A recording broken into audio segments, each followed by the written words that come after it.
Hello guys, good morning everyone. Guys, am I audible and visible to you?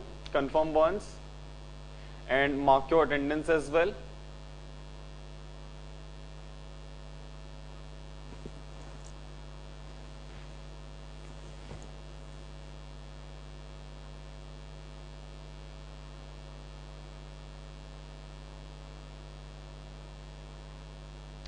Itanagar, am I audible and visible to you?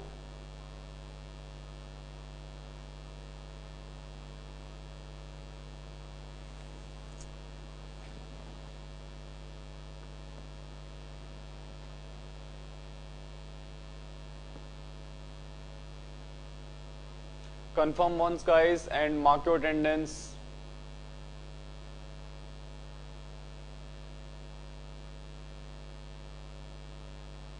Okay.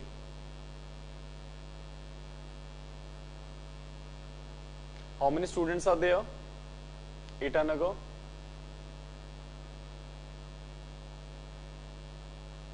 Okay.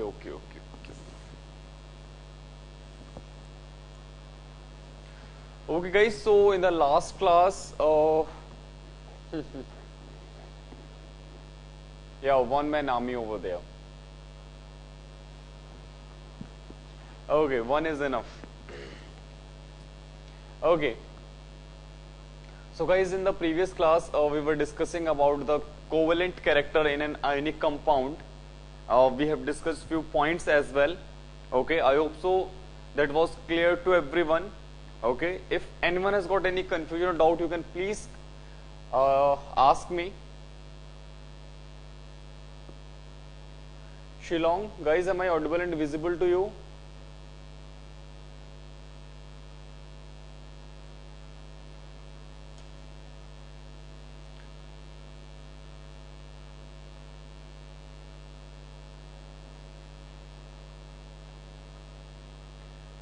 Guys, today we will wind up this chapter and we will start with states of matter, new chapter of the physical chemistry. Before that, guys, do this question.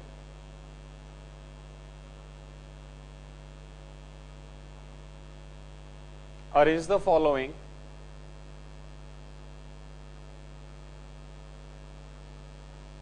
in the order of increasing. Hi, good morning, Shillong.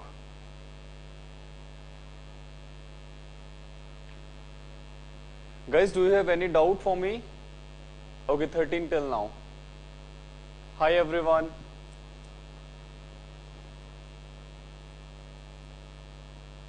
Guys, attempt this question. Arrange the following in the order of increasing.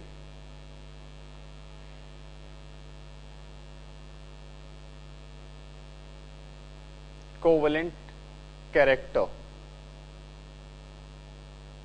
in ionic compound.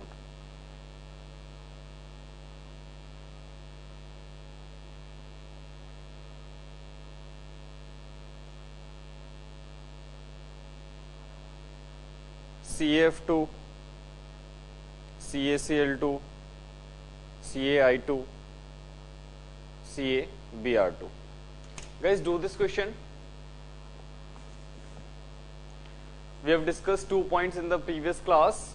Now let's start with this question. We will discuss few more points on this and then we will start with the states of matter. Attempt this question.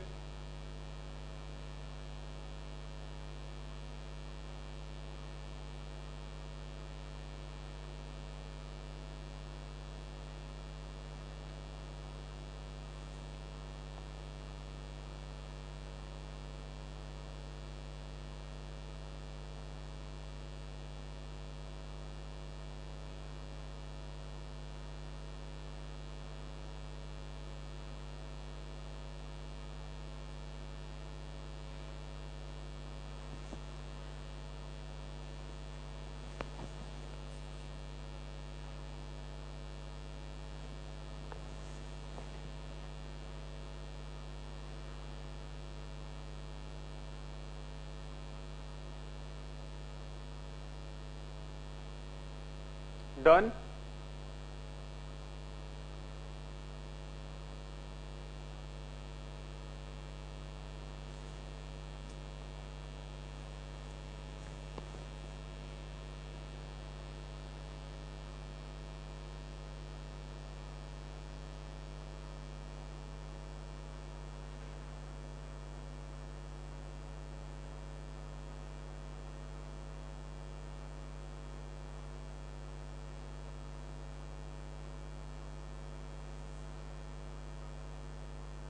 Guys, in spite of writing these compounds, you can simply mark them as A, B, C and D. Okay. Whenever you get these kind of compounds, don't write those compounds in the answers. Just mark them as A, B, C, D or 1, 2, 3, 4 and then arrange that. Who has got this answer?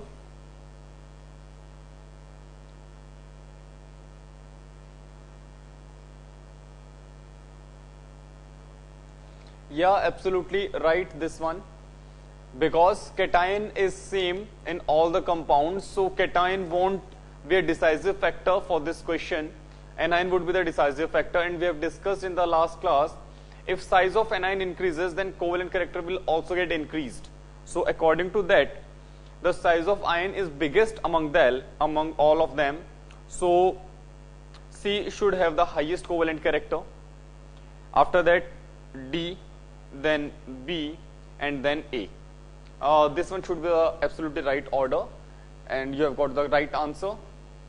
Congratulations. Copy, and then we will move on. Let's move on to the next point.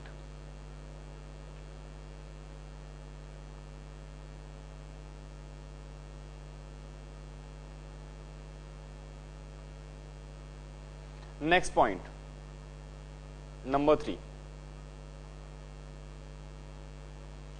Polarization is directly proportional to charge on cation.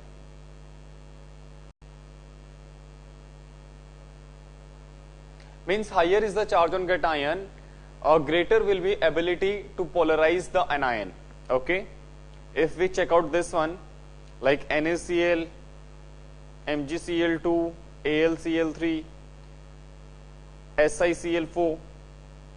Okay, so if someone asks you to arrange these in the order of increasing covalent character, okay, then you can check out that chlorine is same in all of the compounds, so chlorine won't be any decisive factor. So the cations will be the decisive factor over there. So we can check out Na has got +1 charge, Mg has +2 charge, Al has got +3 charge, and Si has got +4 charge. As the magnitude of charge is increasing on moving left to right, therefore covalent character will also get increased. Covalent character. Okay, so this is the right order. Okay, on moving left to right, the covalent character will increase. Copy. If you have got any confusion or doubt, you can please ask me. If not, you can copy this one.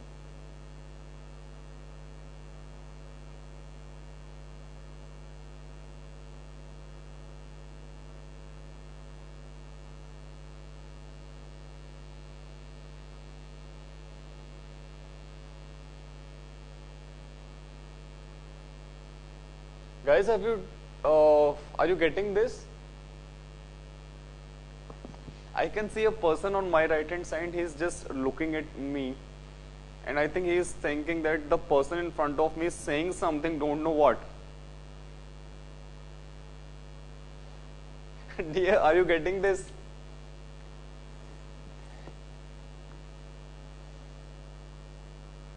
And yes, the person, what are you doing, dear? Are you using the phone? Yes? No? Okay.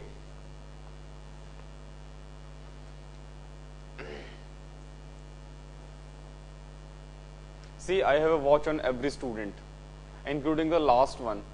The 2 students who are sitting at the last. Means I'm just saying that I have a watch on every student. Okay? Yeah, you are not doing anything. I'm just saying. Okay.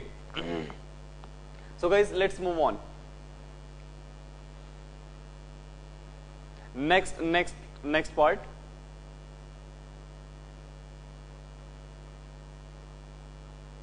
Number 4. Polarization is directly proportional to charge on anion. Okay. Let's say suppose we have got ALN, Al2O3 and ALF3. Yeah, ALF3. Tell me, what could be the order of the covalent character?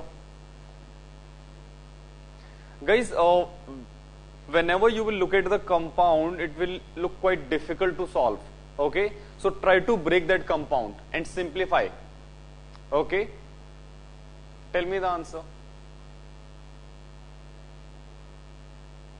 Hi Priyanka, good morning.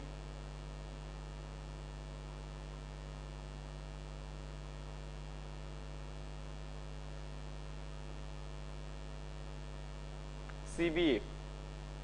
Okay, yeah, that's really good. Hey, hi Tamalong. Dear, can you please tell me that C has got the least covalent character or the highest covalent character? I just got confused, not clear with this one.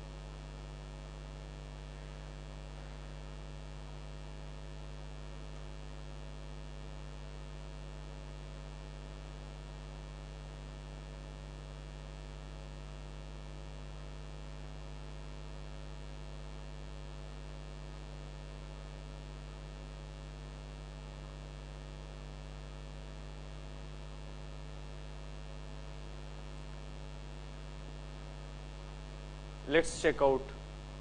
See, aluminum is common in all, so we can't decide on the basis of the aluminum. So I'll put the charge N3 minus, O2 minus and F minus. See, the species having the highest negative charge is easy to deform and easy to polarize. Okay, so this one would be the right order.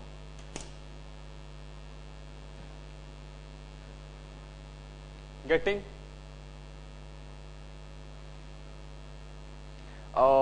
Dear Tamalong, I'm still in chapter number 4, which is chemical bonding. Soon we are going to start the states of matter.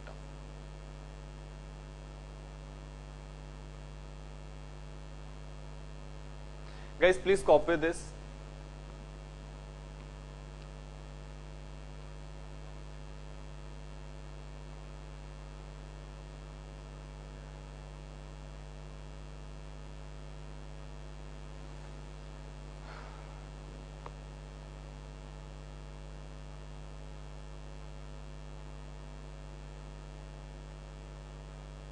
May I know the name of the two students who are sitting on my right hand side, two boys on my right hand side in the row of the computer table?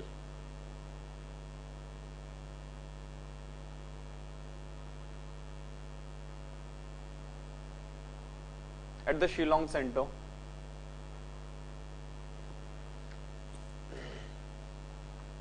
Guys, next important thing that you have to remember, that charge on an ion is directly proportional to polarization, is directly proportional to covalent nature, but inversely proportional to melting point.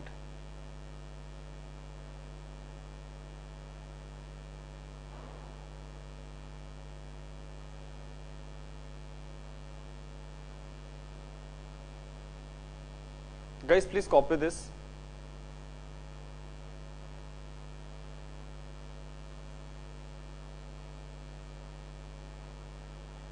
Copy.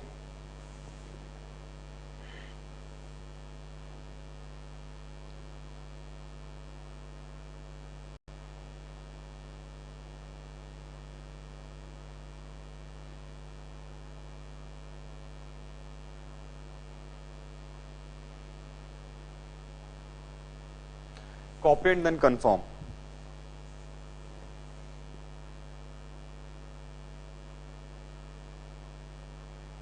Okay.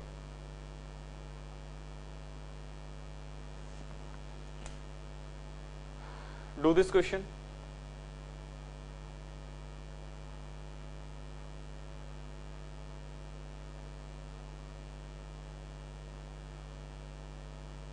which one will have higher melting point, CH4 or Ca3PO4 whole twice? Tell me.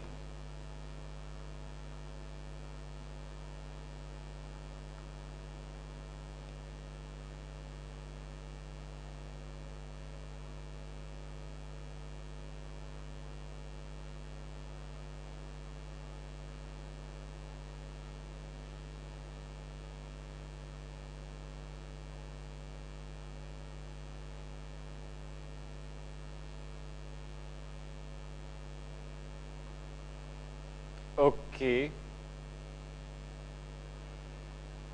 Who has got this answer?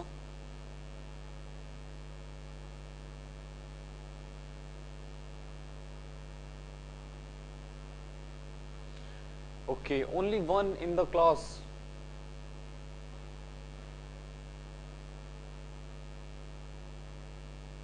What about others?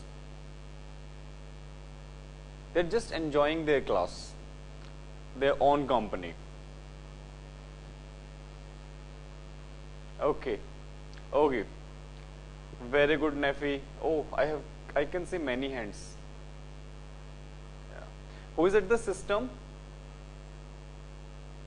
Who is typing? I mean, who is replying to me?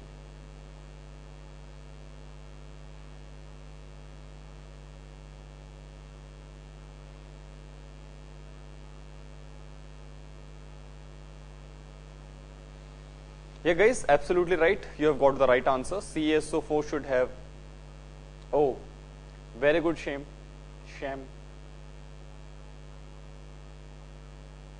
I apologize if I don't pronounce your name correctly.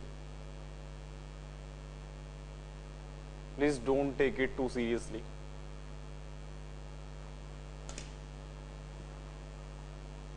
Oh, guys, this is absolutely right answer. Thank you. Okay, so I hope so you are able to do these kind of questions. Last point that we have to discuss in this one, then we'll wind up the covalent character. Number 5, electronic configuration of cation.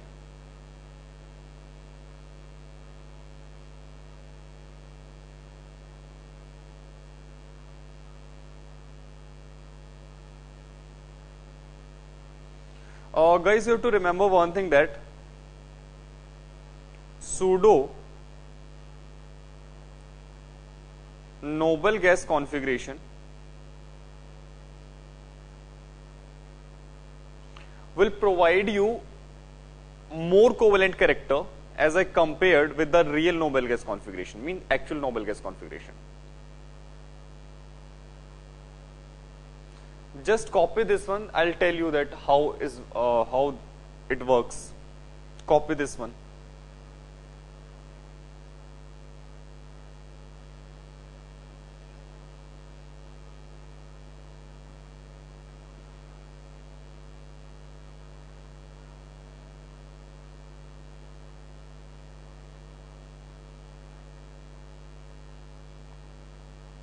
Okay, look at this. This is the pseudo noble gas configuration.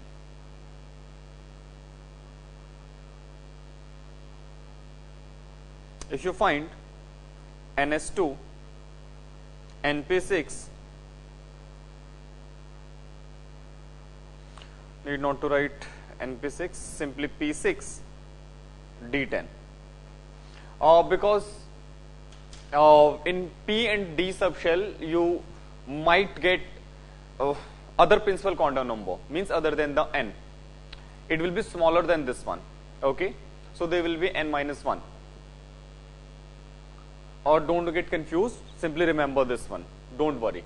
Okay, so guys, this is the pseudo noble gas configuration, means if I sum up all these electrons, it will come out to be 18. Okay, guys, noble gas configuration will occur whenever we will talk about the ns and the np electrons. Here we are including the d orbital electrons as well, That's why we are saying that it is the pseudo noble gas configuration. Let me take an example. Look at this.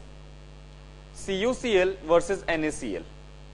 Okay, we know that when we talk about CuCl, this is Cu plus and this is your Na plus. Okay, copper has got atomic number 29. After losing one electron, it will be 28. Okay, so the electrons in copper would be like this, whereas in sodium will be 28. Okay, you can check out in the last shell it contains the 18 electrons because of this type of configuration, whereas in case of NaCl, Na has got only 8 electrons. See, these are the actual real noble gas configuration, means sodium has got the 8 electrons due to the actual noble gas configuration, whereas the copper is getting the 18 electrons by including the d orbital electrons. Okay, so that's why copper has got the pseudo noble gas configuration. That's why the covalent character of CuCl would be higher than the NaCl. Okay, are you getting this? Confused?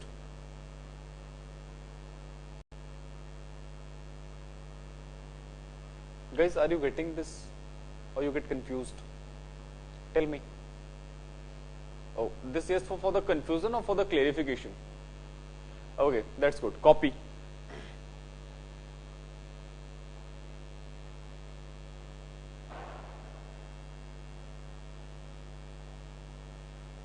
Copy, guys.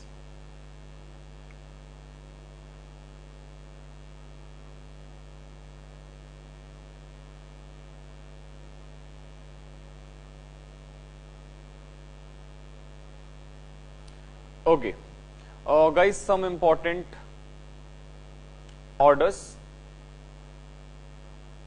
means for the covalent character.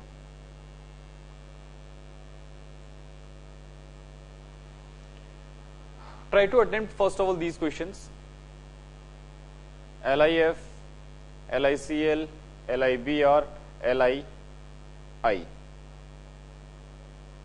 SF2, SF4, SF6,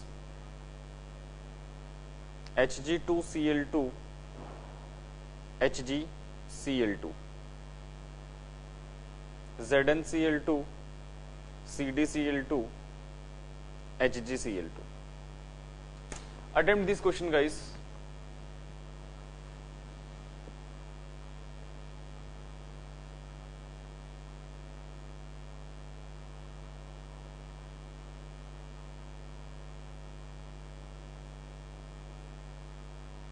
My dear student, on my right hand side, the student I think who is looking in the phone, dear, which game you are playing in the class? Are you playing PUBG?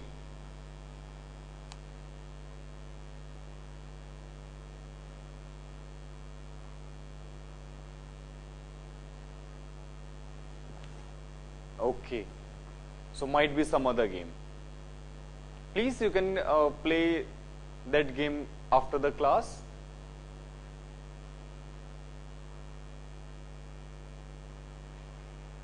Guys, answer these questions. Okay, just attempt this question and then confirm me that you have attempted, then I'll write the answer.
Done, guys?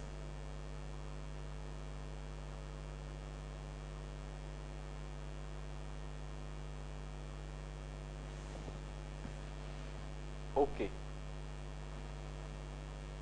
Have you attempted these questions?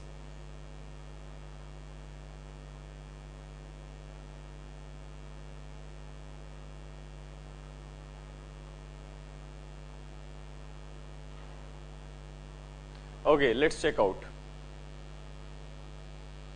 See, these are the orders.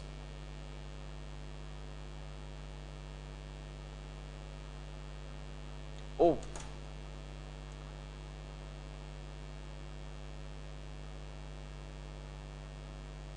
I thought you have completed. Oh, I have written the answers.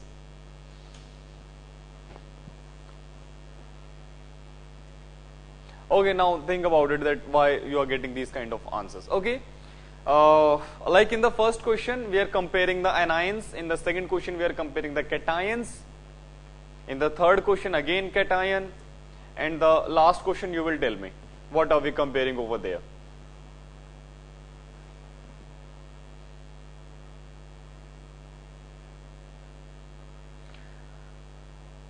Guys, any confusion with any question, you can please ask me.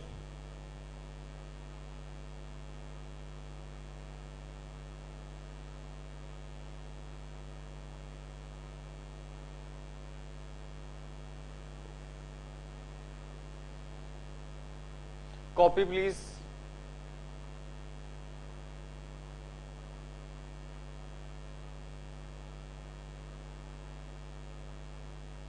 What about the last question?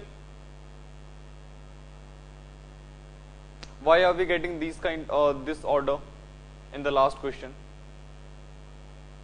Even all of them has got the same charge on cation as well as on the anion. So how can you differentiate between these three compounds in the last question? What should be the concept for the third question? Fourth question.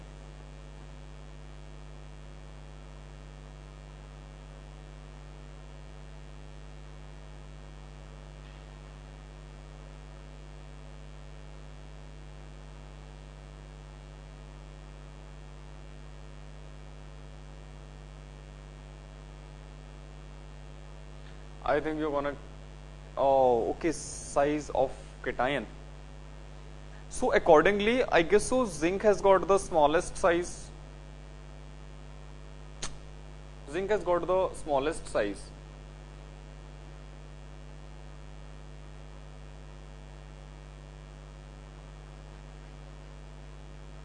Think about it, take 2 minutes and tell me the answer.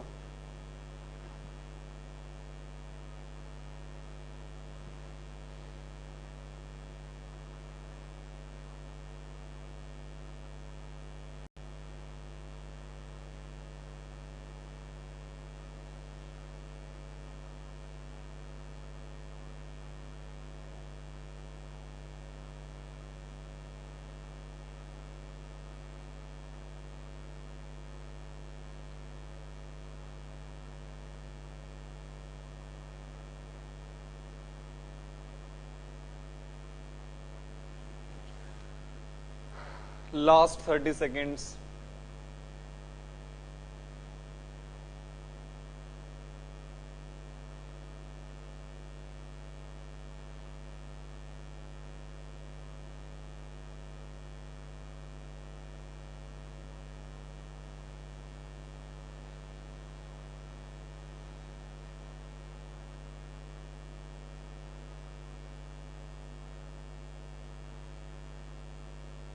Okay, time up. We have discussed about the pseudo-noble gas configuration. We have discussed about the pseudo-noble gas configuration just before this question. All of them has got the pseudo-noble gas configuration. Yeah, electronic configuration. Due to which nuclear charge on mercury will be highest, then the cadmium, and the least one will be find out in the zinc. That's why this is the order. Okay.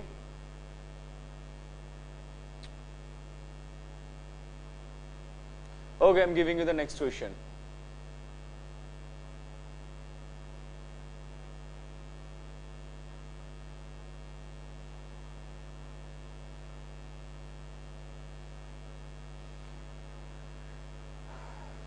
Everyone, guys, focus on the question, attempt this one, and let's check out who will give the answer fastest. Yeah, everyone. Even those students who are doing this one in the class. Yeah, this question. Among LiCl, BeCl2, DCl3,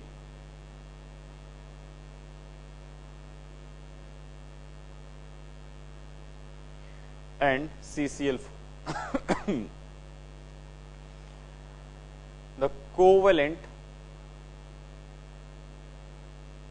bond character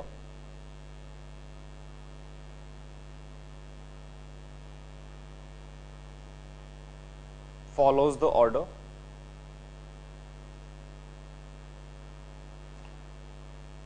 option A, LiCl, BeCl2, BCl3, CCl4. Option B, LiCl, BeCl2, BCl3, CCl4. C, LiCl, BeCl2, BCl3, CCl4. And option D, LiCl, BeCl2, BCl3, and then CCl4. One second, sort of confusion.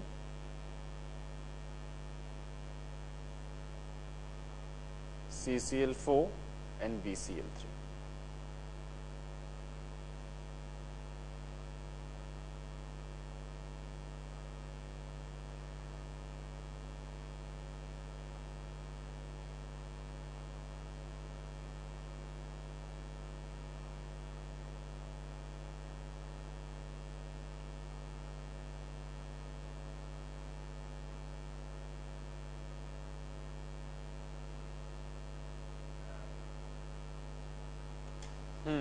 Guys, do this question.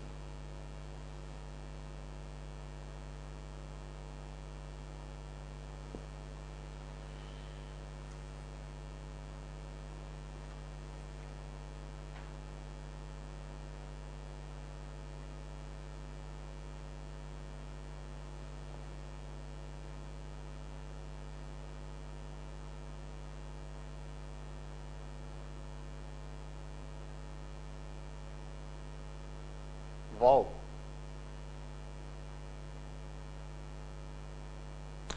Guys, don't be confused with option number A and B.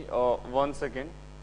Actually, symbols were like this. Look at this. These are the symbols. By mistake, I have written the same. Wow. Please write your names as well. I want to know who are getting these answers.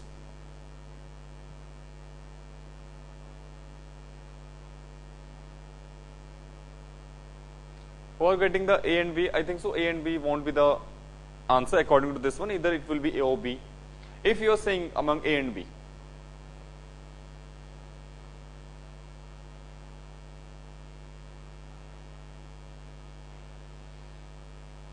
Okay, it's A. Who has got the option A? Raise your hand. Okay, this time don't write the name. You can raise your hand. Okay, let me check out. Those who are getting the option A as the right answer, please raise your hand. Those who are saying the option A should be the right answer. Okay, 1, 2, 2.5. Okay, 3, 4, 5. Okay, option B. Option B should be the right answer.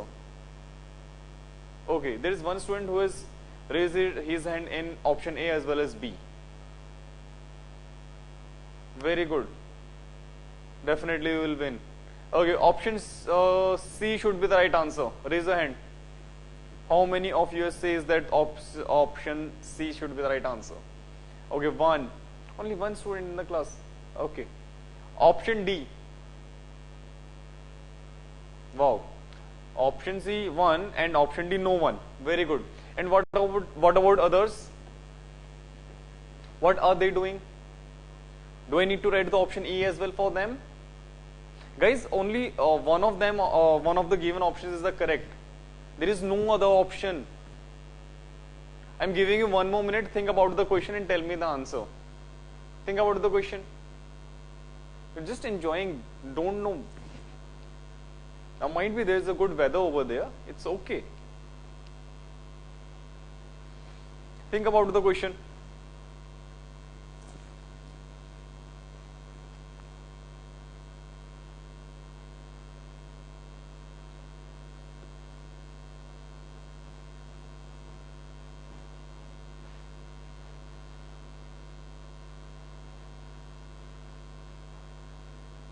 Done?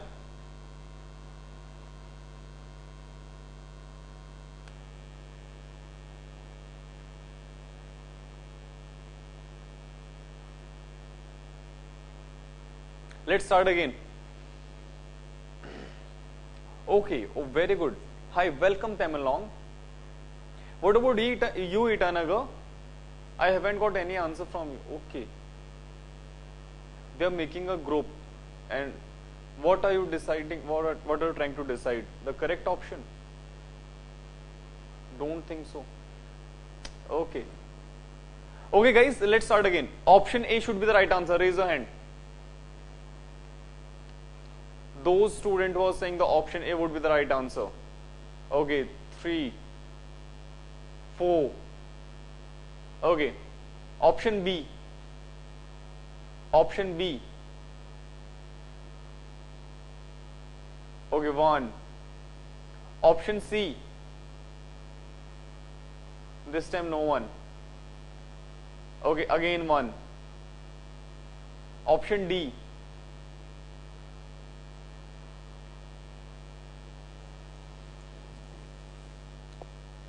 Very good. Option C would be the right answer. Guys, just check out the charge on the cation. See, this one will get the +1, +2, +3 and +4. And ion is exactly same. And there is no such other option over there.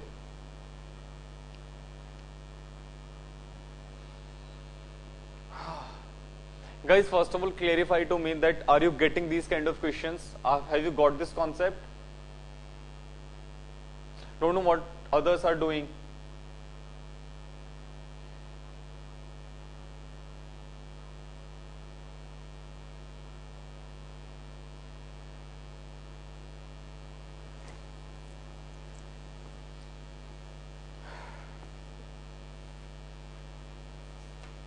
Let's move on. Guys, if you have got any confusion or doubt, you can please ask me.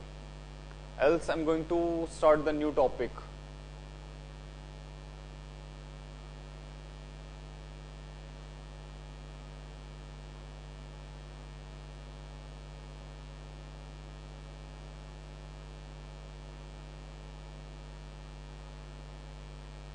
Weaker forces.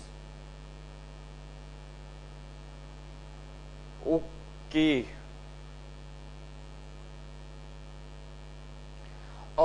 Dear, do one thing. Between size and the charge, try to consider the charge, because size is not a very significant factor over there, because the difference in size is very small.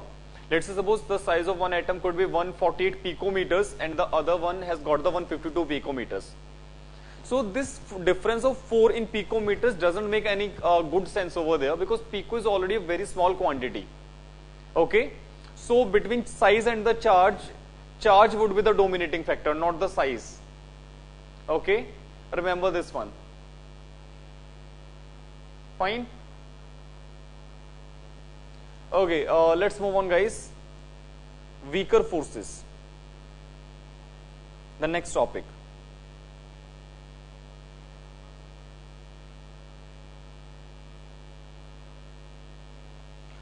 We have two types of weaker forces.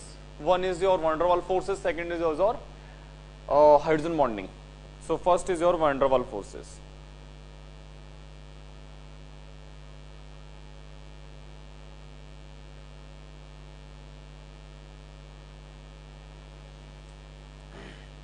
Okay, guys, van der Waals forces acts between the particles. Okay, it might act between the two atoms, or it might act between the two molecules. Okay, I think we have discussed that there are two types of forces: stronger force and the weaker forces. Okay, and stronger forces are interatomic forces, whereas weaker forces are intermolecular forces. Means they will be performed, or we can say they will be act, or they will be operated between the atoms, or we can say the molecules. We can say that, let's say suppose there are two atoms, two different atoms, they might have certain attractive force, and this force will be what? Van der Waals force. Let's say suppose we have got two atoms, okay, and they are placed near to each other. See, they might have certain attractive force. No, this is the last topic of the chemical bonding. See, these are what? Van der Waals forces.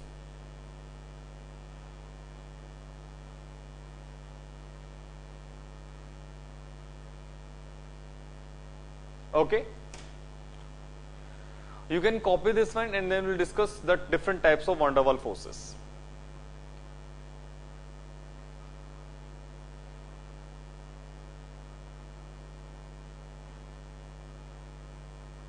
Okay, dear, have you copied that? On my right hand side, the student who has just raised his hand, who's beside the student besides the student who has just raised his hand?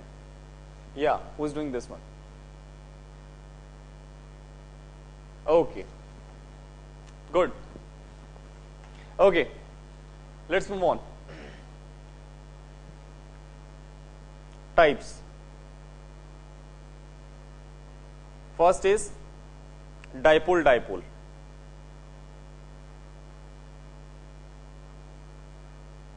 Guys, look at this.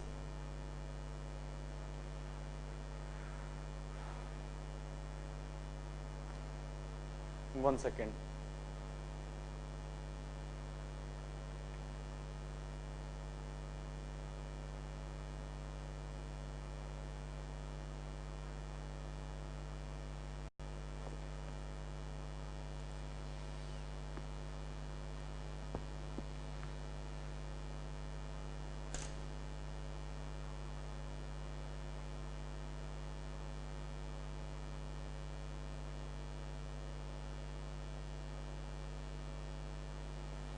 Yeah, types.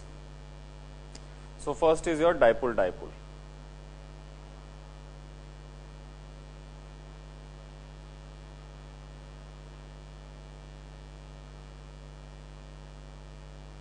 Suppose this one has got positive side, this one has got the negative side.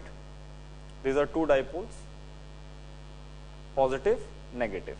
Obviously, guys, whenever we will place these two dipoles near to each other, they will feel some attractive force over there, and that attractive force will be what?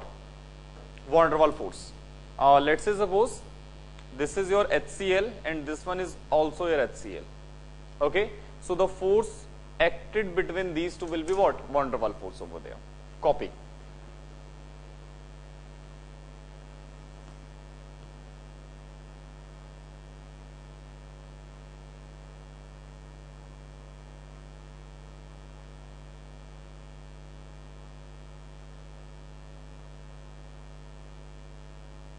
Done?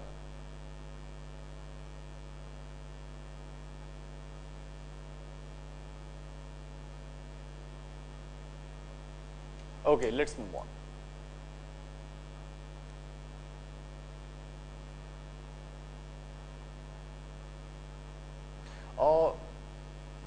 Okay, next one.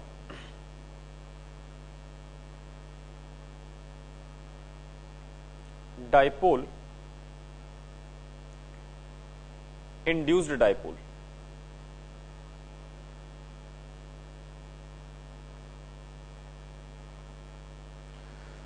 Dear, I think so you have studied in the physics of whenever a uncharged body is placed near a charged body, then it will develop certain charge.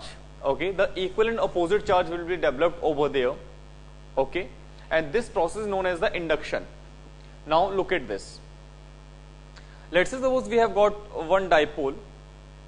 This one has got positive and negative charges. Now whenever we place an atom near to this one, right now it is neutral. After some time, what will happen? That the electron clouds of the neutral atom will get disturbed over there, and it will be converted into a dipole. Here we will get the positive charge, here we will get the negative charge. So this is what? Induced dipole. Means initially this this species, or we can say this atom or this element doesn't have any charge, but whenever we put, or we can say we will place this one near to the charged body, it will induce equal and opposite charge over there. Now if I ask you about this one, definitely due to these opposite charges they will experience certain attractive force over there. That's why this one is known as what? Dipole induced dipole. Means initially we have got a perfect dipole, but near the perfect dipole we will put the neutral species over there, and then neutral will convert it into what? Induced dipole. Okay, and after that the forces acting between these two species will be what? Dipole induced dipole forces. Copy.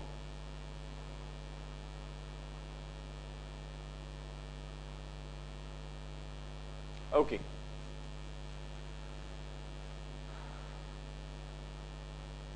Has everyone copied that?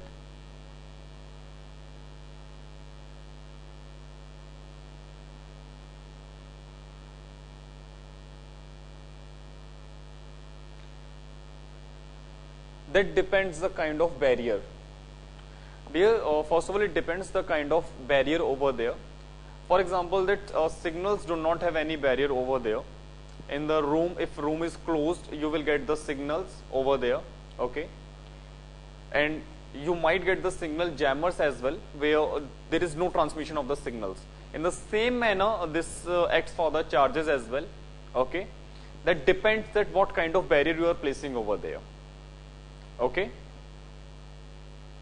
are you getting this? Confusion? Okay, let's move on. Number 3,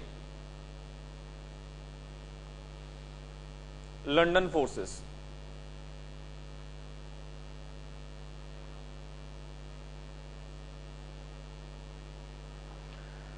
Guys, these are the weakest of all. Weakest of all.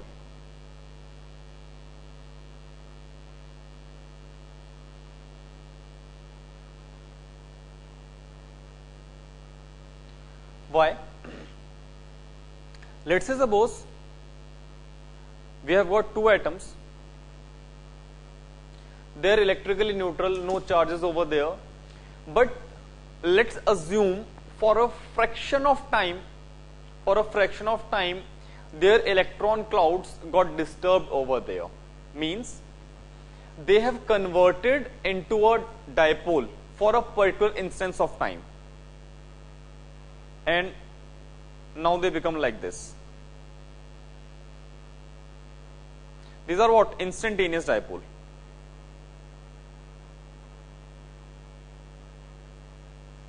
Instantaneous dipole.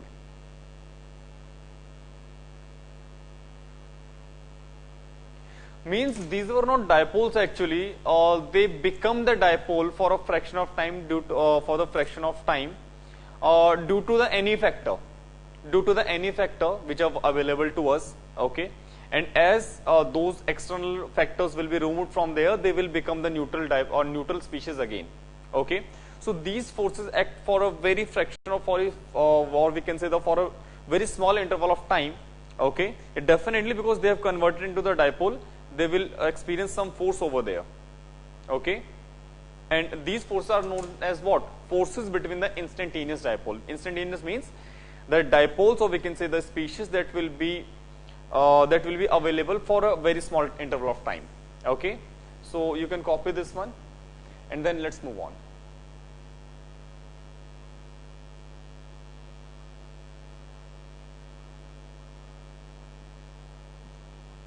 Okay.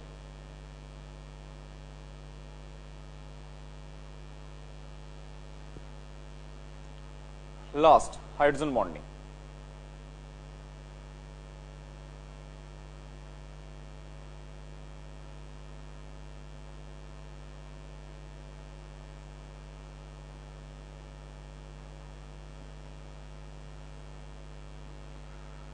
First of all, let's write its definition. Yeah. This is for a particular instance of time. Means you can consider that a neutral species were placing at some place, and due to any other factor that is just converted for a very small interval of time into a dipole, and at that time any force that will be acted for that will be the dispersion or London force. Okay, clear? Your point is absolutely right. It is just for the specific timing. Okay, if you have got any other question, you can please ask me.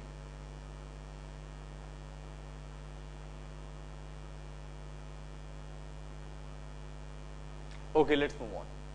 Okay, let's move on.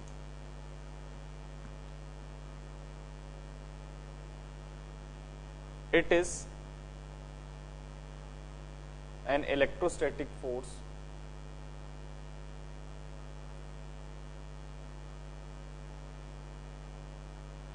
electrostatic attractive force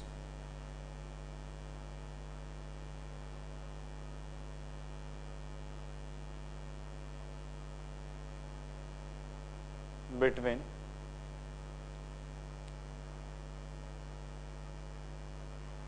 covalently bonded hydrogen atom of one molecule and an electronegative atom.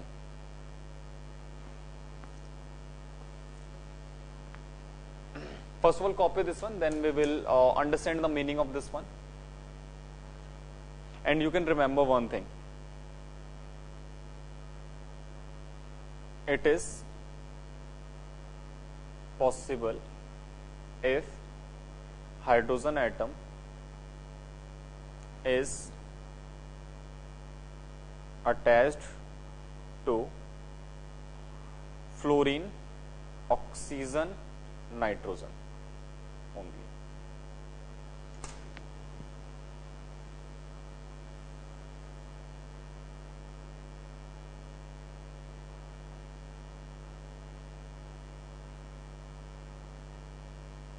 The students who are not studying in the class, just making the time pass, उन सबको पाप लगने वाला है.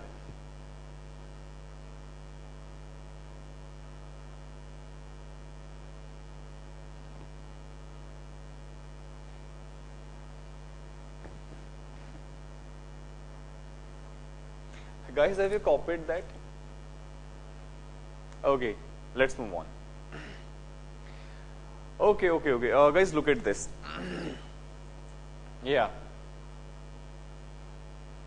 After that statement, few students start writing even.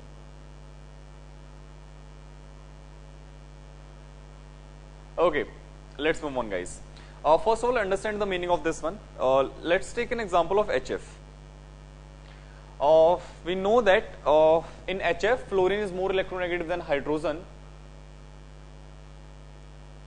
Yeah, this is HF, guys.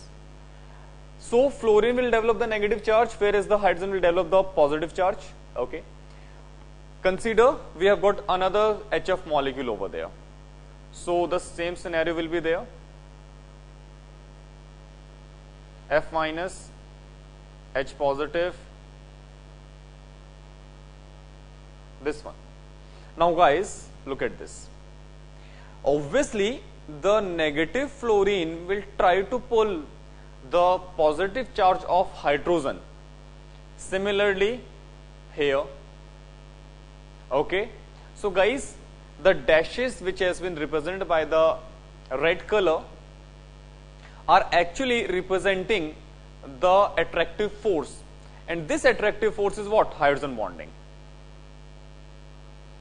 Now make sure you will draw the 3 dashes only, okay, because 3 dashes represents the hydrogen bond.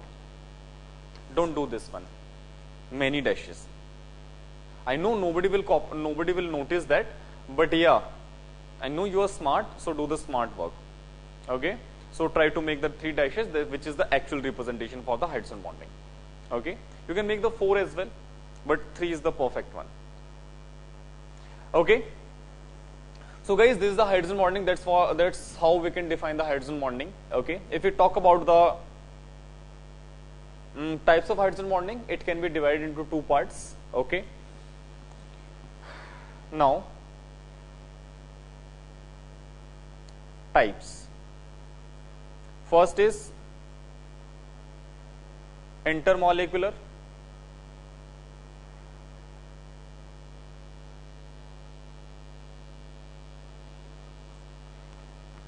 Intermolecular means, guys, between the 2 molecules, okay. They might be same or they might be different. Let's say, suppose, example of HF, this is the intermolecular, okay. You can consider this one as well. See, let's say, suppose we have got H2O. See, this one will get the negative charge and they will get the positive charge. H, H, O.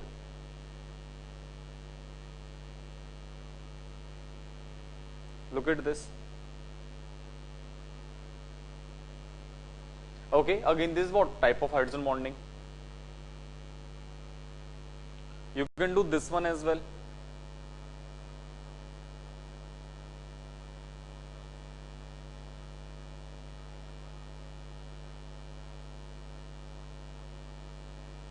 See, this is also what? Hydrogen bonding. See, you can see here it can act between the same type of molecules as well as different type of molecules. Okay, I am combining the HF with H2O and H2O itself. Okay. Yes, hydrogen bonding will be the stronger one as I compared with the van der Waals forces. Absolutely right.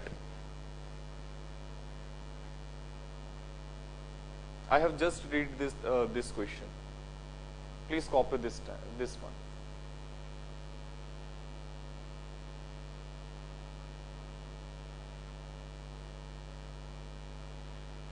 Copy and confirm.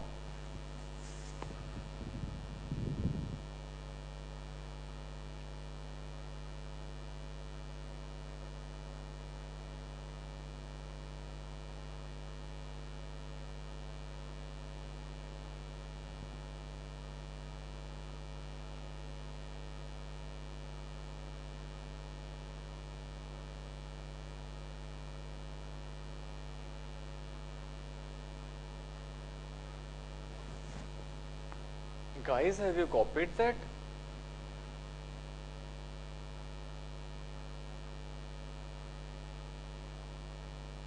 Hey, Tamalong and Itanagar, guys, are you there?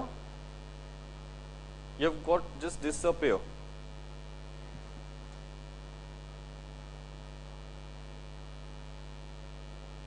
Okay.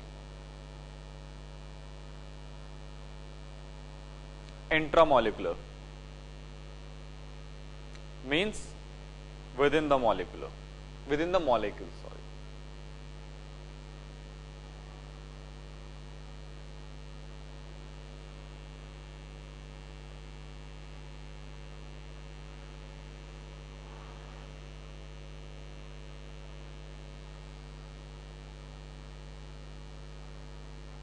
Okay.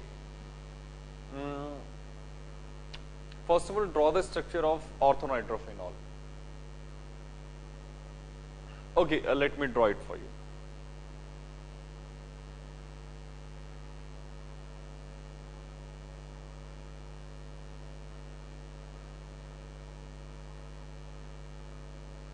Look at this.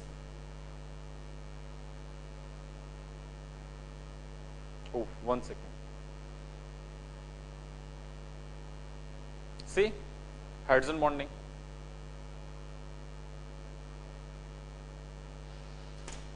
Copy.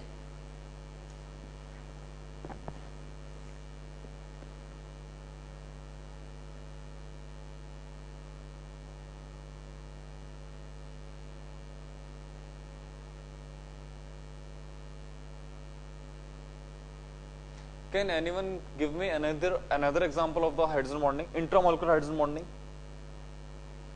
Any other example other than this one? This is the orthonitrophenol. I hope so everybody has studied about the organic chemistry. So can you tell me please any other example?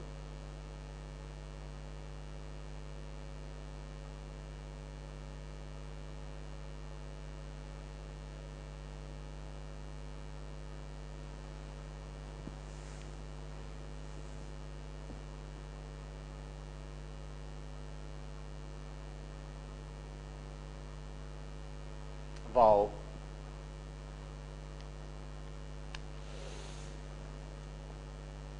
Have you heard about the salicylaldehyde?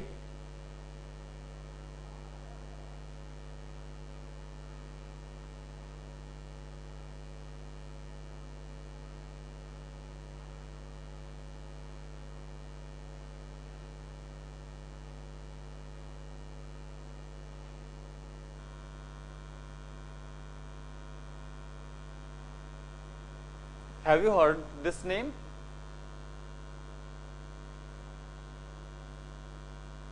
Okay, so guys, even in salicylaldehyde you will find the intramolecular hydrogen bonding. Okay, look at this. Means there are many examples available to us. Just use your brain.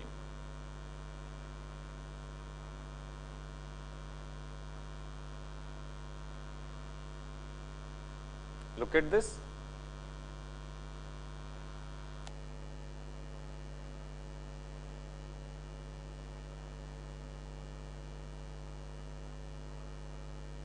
Copy and tell me, can between two HCN molecule we can have the hydrogen bonding? Can we have the hydrogen bonding between two HCN molecule?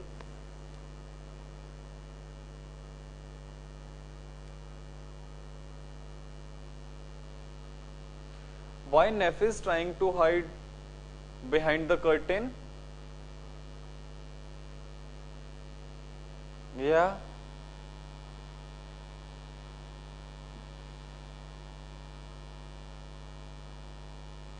Both are same.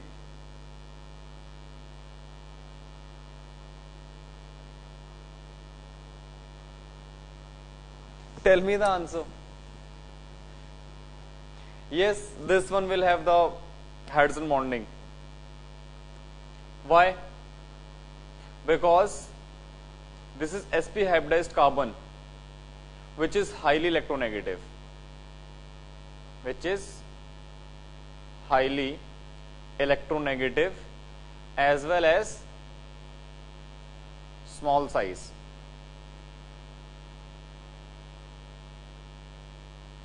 Copy.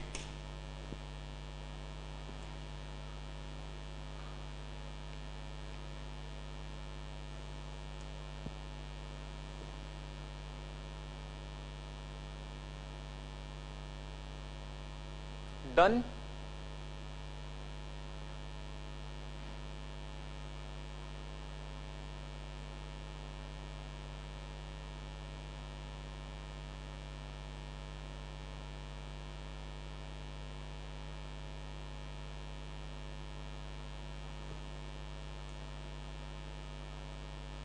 Okay. Can you please tell me, will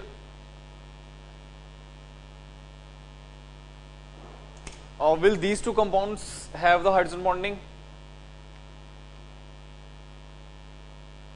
My dear student, okay, salicylic acid, dear, just change the CHO group between the with the COH group. C salicylic means aldehyde group, which is CHO, and salicylic means Oic group, which is carboxylic. So just put the just put the COOH at the place of the CHO, you will get the salicylic acid. Now answer me this question. Will they have the hydrogen bonding?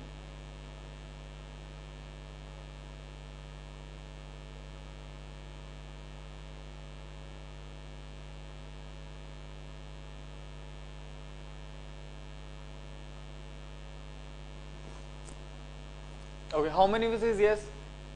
Raise your hand. How many of you says that HCl will have the hydrogen bonding? Okay, 1, 2, 4, 4.5. Someone is confused. Okay, yeah. Either yes or no.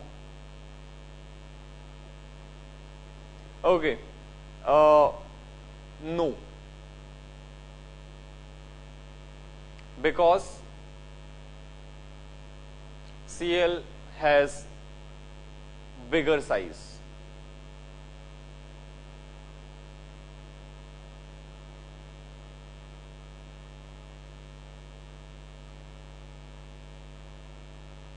Therefore, no hydrogen bonding.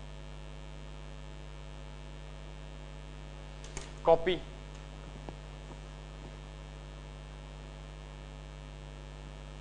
Okay, wait a minute. Do this one. Or you can remember this one. Very weak hydrogen bonding. Means even they are not considered. Wait, my dear student, I am telling you answer.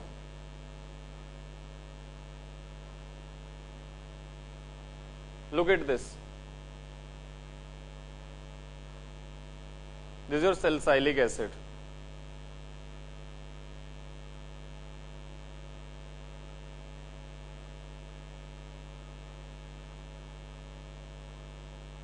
And this is the position of the charge.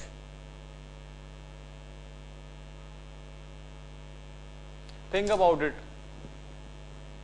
Tell me, arrange the atoms as you want to and tell me whether they can have the hydrogen bonding or not. Intramolecular hydrogen bonding in the salicylic acid. Very serious discussions going over there.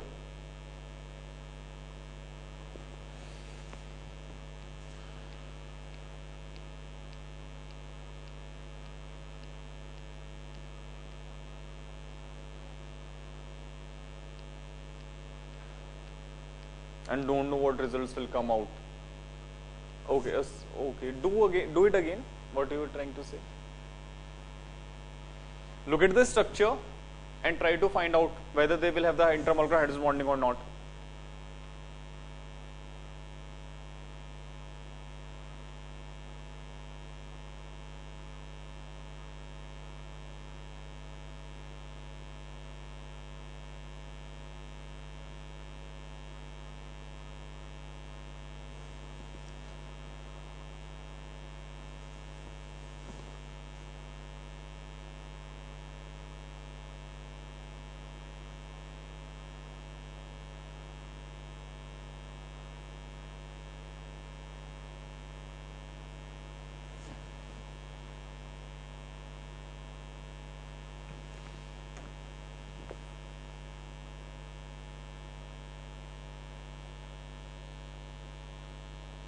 Okay, exchange it and think about it.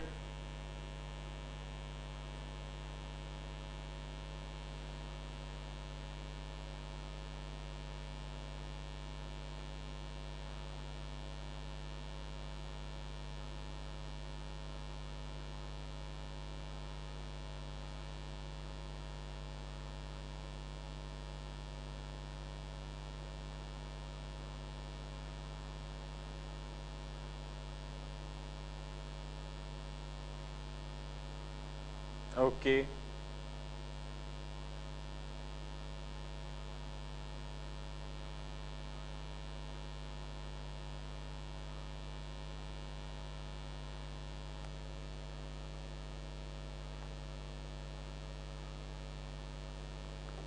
Have you ever think of, we can say, heard about the ortho effect of benzoic acid?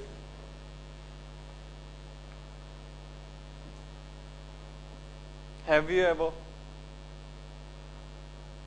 So have you heard about that the OH group goes out of the plane, something like that?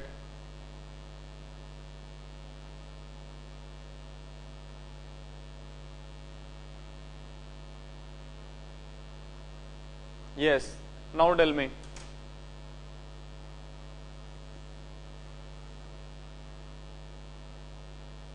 You don't know. You have studied about the organic chemistry. Now you forget it everything. Ortho effect will operate over there, and OH group will goes out of the plane. Yeah, this scenario will be there, but they can't form the hydrogen bond over there.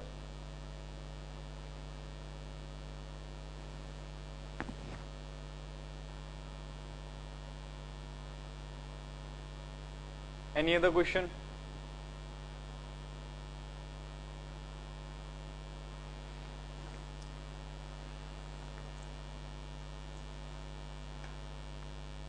Okay. So that's all about your chemical bonding finally over. Okay.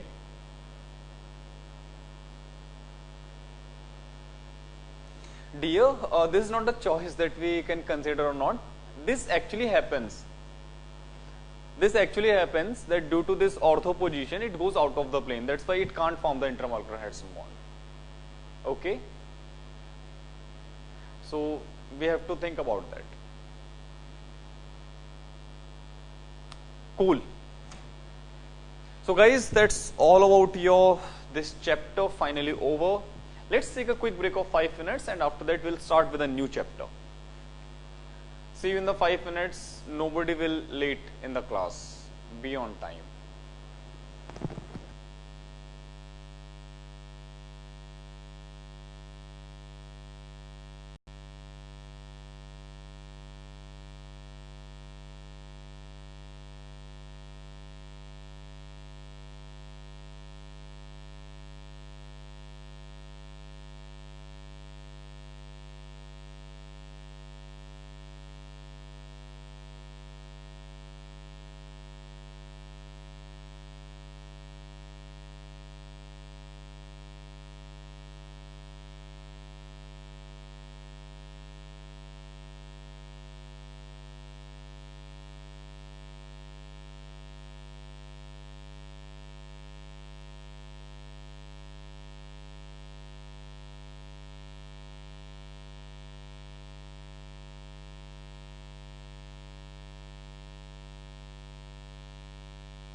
Hi guys, welcome back again.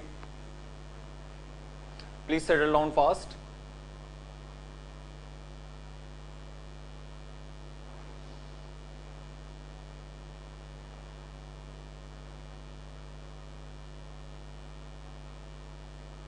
My dear, can you please settle down at your place?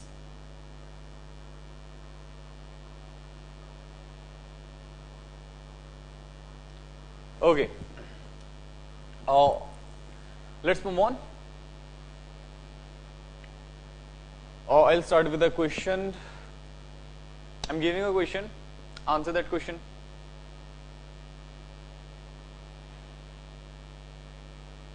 SF4 and XeF2 shape are respectively option A linear,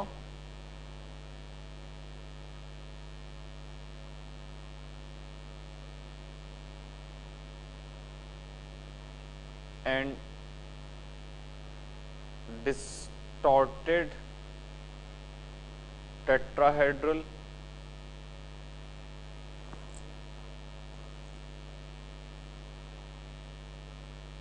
seesaw linear, C T shape, and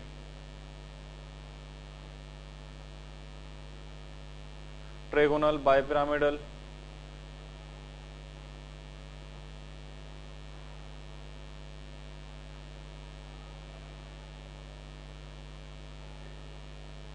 Next, tetrahedral and linear. This is the question from AIMS 2015.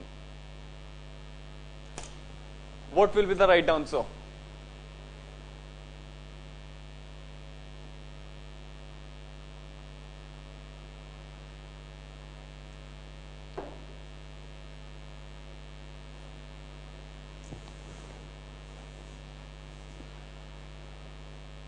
Use Vesper theory, draw their shape, and try to figure out that what could be the right answer.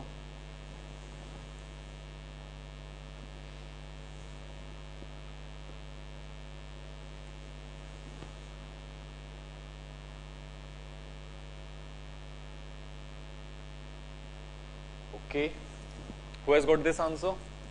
Okay, Balajit has got this answer. Priyanka is saying the same, but I think Priyanka is trying to find out something from her notes.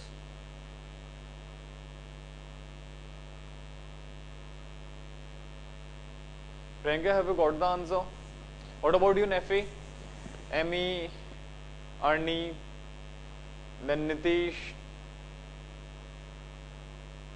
What about you guys?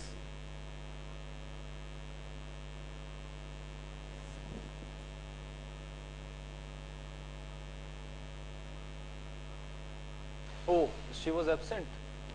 Okay, it's okay.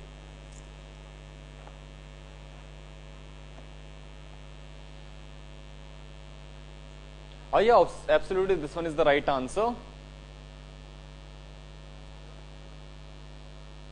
See, SF4, calculate n by 2. 6 plus 4 by 2, which is 5. So this is the actual arrangement. And here I'll put the 4 atoms over there, and this is gonna be your lone pair. And if I hide this lone pair, it will look like a seesaw. Whereas in case of XeF2, n by 2 will be 8 plus 2 upon 2, which is 5. So this one will look like this. 3 lone pairs would be there. And if I hide the lone pair, it is a linear shape. Okay.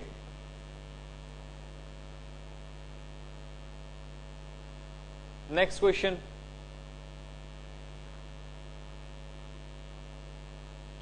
In ClF3, lone pair are present at approx option A 180 degree, 120 degree, 90 degree, option D 60 degree. Tell me the answer.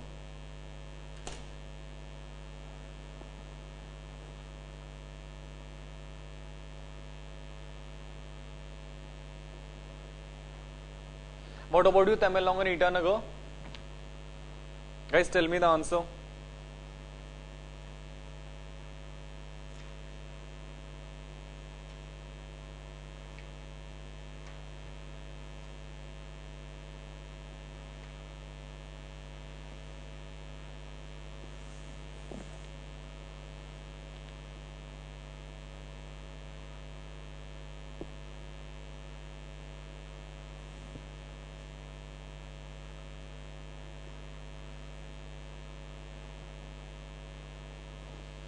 Option B.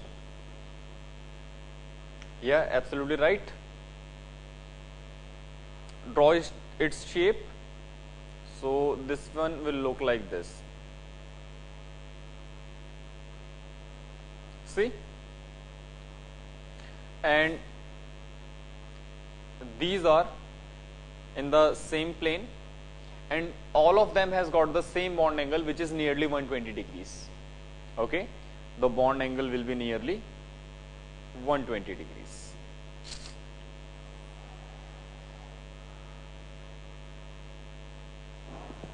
Very good. Itanagar, Tamelong, guys, have you got the answer?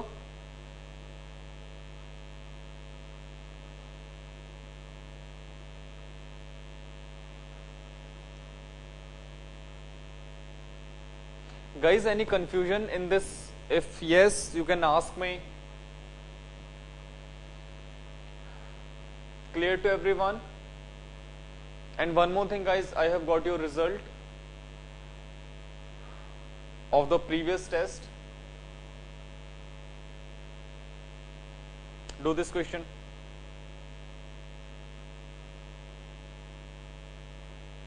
Which of the following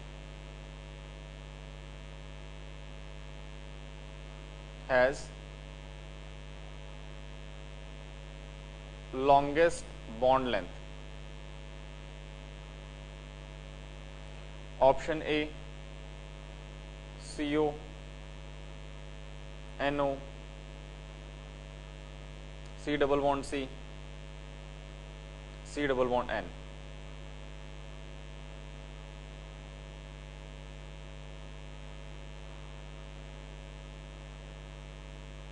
AIMS 2017. Tell me.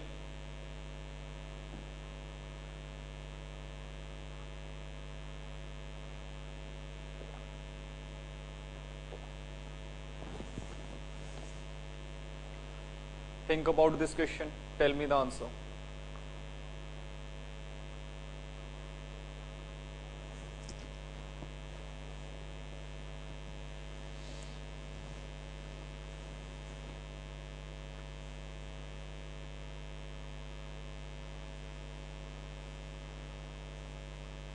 Okay, please write your name as well. The student who has got this answer.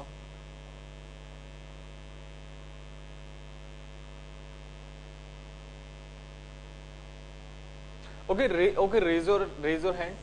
Those who has got option C is the correct answer.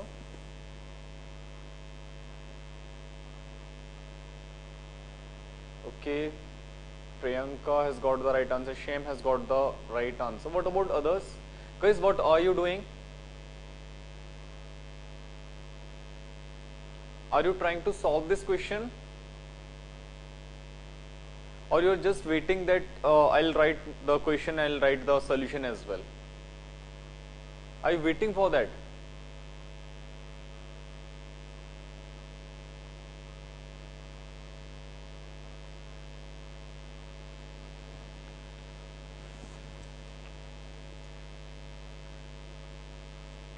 Option C is absolutely right answer. Is there anyone who wants explanation for this one, or we can move on to the next question?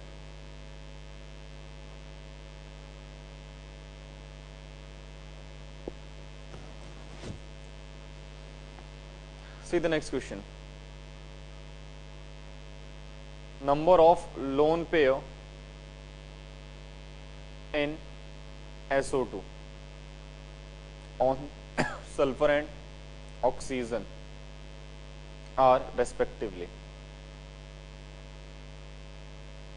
06, 24, 25, 15.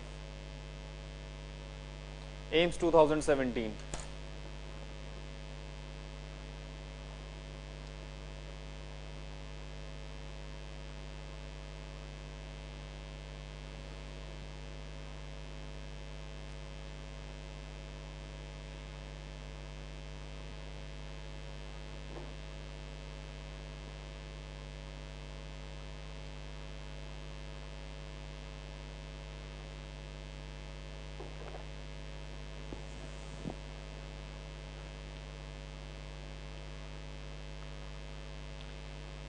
Tell me the answer.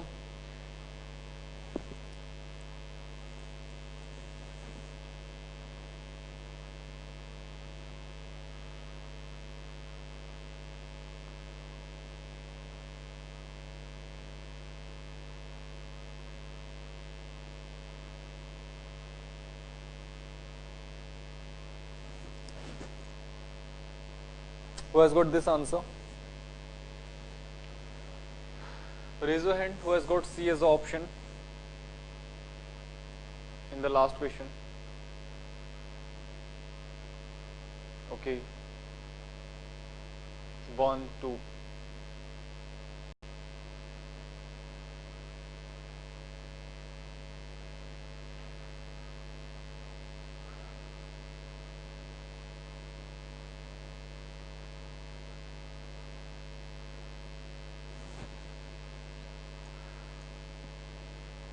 Guys, this is the structure for SO2. Have you ever seen the structure of O3?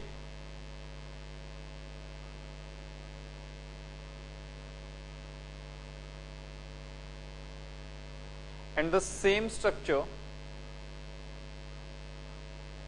okay, and the same structure is applicable for SO2. Count, you will get your answer.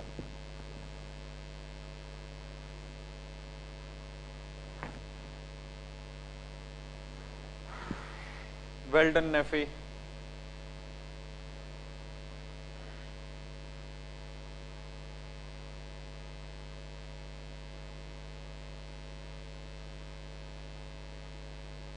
Guys, these are very simple questions, and I expect that at least you won't make any mistakes in these kind of questions.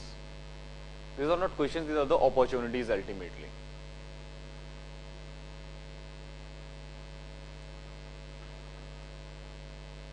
Option D would be the correct answer.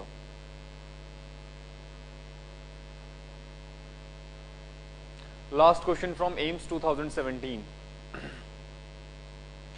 See, in AIMS 2017 you have got the 4 questions from the current chapter. Every year you are getting at least 3 to 4 questions, at least 3 to 4 questions. If you are lucky, you will get at least 6 questions over there. Which of the following is diamagnetic?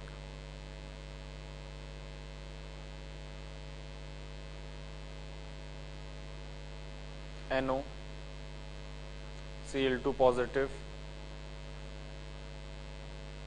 S22 negative,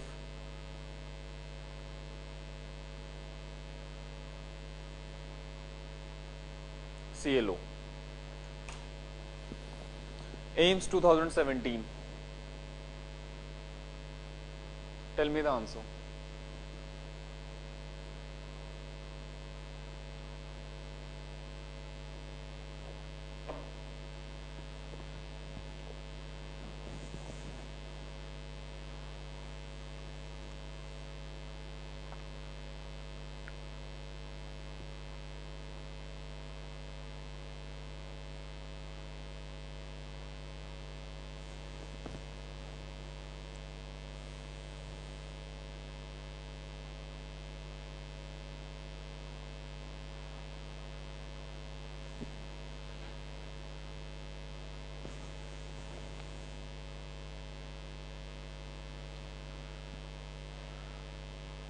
this chapter has covered 5 questions in NEET 2017.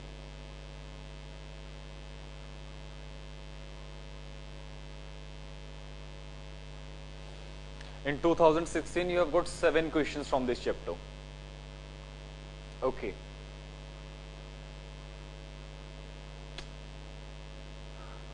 Have you attempted? Everyone?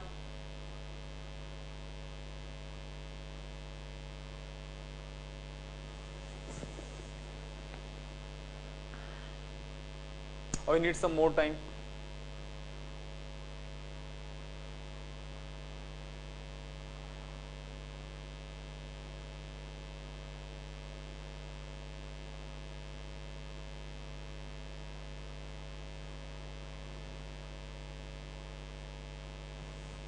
Okay.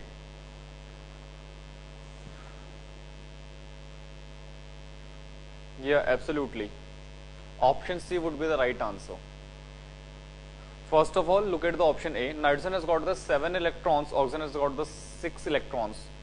By default, this one will contain the 13 electrons.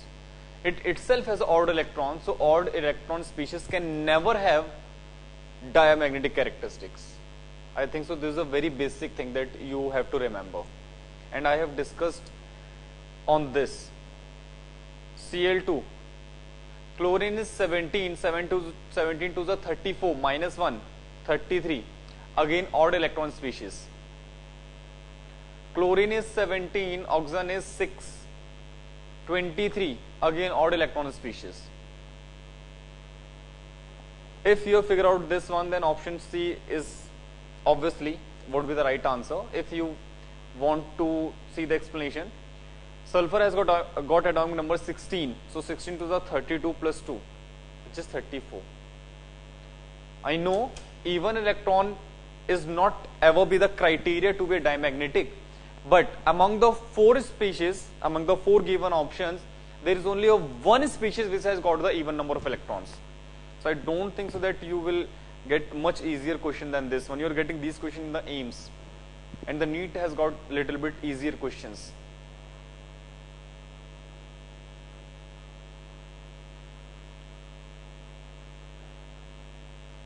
Got it, guys?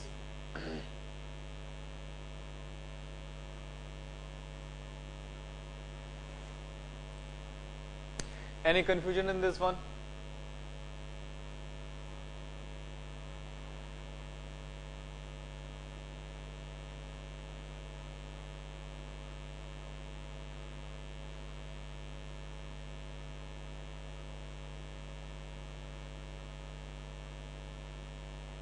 Which of the following have same bond order? NEET 2017. Option A, O2, NO plus, Cn minus, CO, N2, O2 minus, D, CO, NO. Tell me the answer.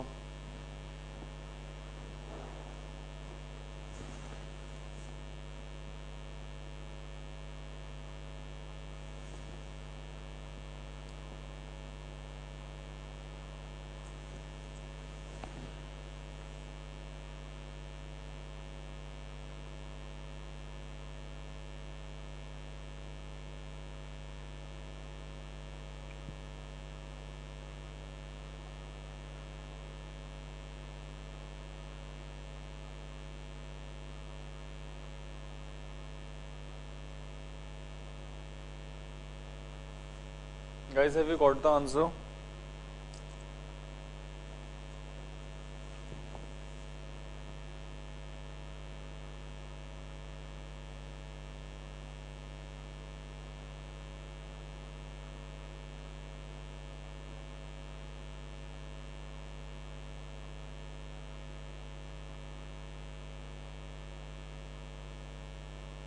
Shillong, are you there?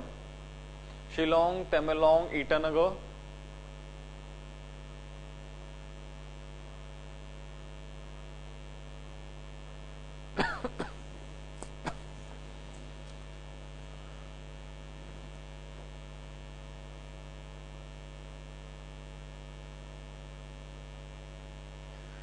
Okay guys, so look at this. First of all, calculate the electrons. This one will have 16, this one will have 7, 6, 13, 12, 6 plus 7, 13, 14, 14, 14, 17, 14 and 13. Guys, first of all, try to eliminate in these type of questions. See, the species which has got the same number of electrons is very high chances that they will have the same bond order. See, I am saying it has got the chances. I am not saying that this one will definitely have the same bond order. Okay, I am just saying that this one will have the chances. Okay, and just after checking that, if they are not getting the same bond order, after that you can move on to the next option. Okay, you have to proceed in this manner over there.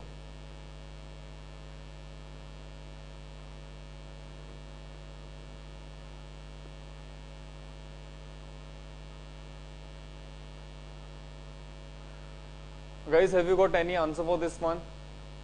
Any answer?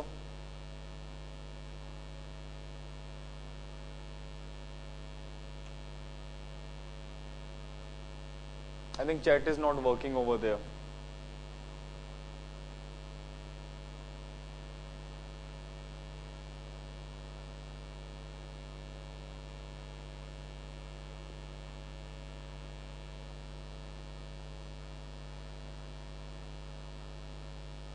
Guys, what could be the answer for this one?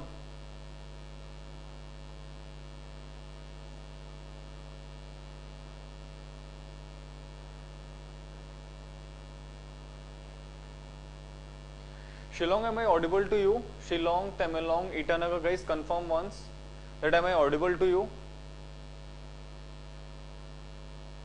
Okay. Have you got this solution? Just check out the number of electrons. If they have got the same number of electrons, then it is very high probability that they will have the same bond order. Yeah, okay.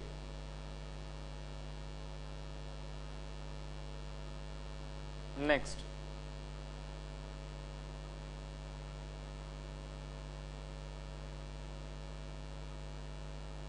Which of the following pairs of compound have, or we can say is, isoelectronic and isostructural? Isostructural means same structure. Options are, again guys, this question is from the NEET 2017.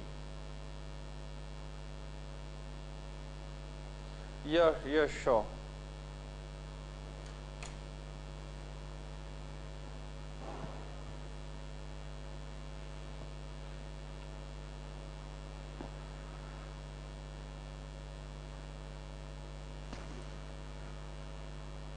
Just copy this one.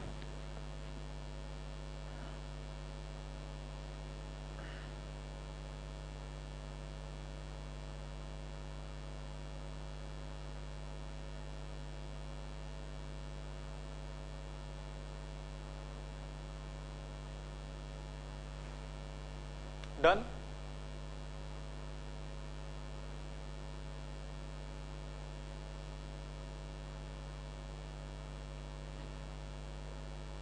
Okay, take your time.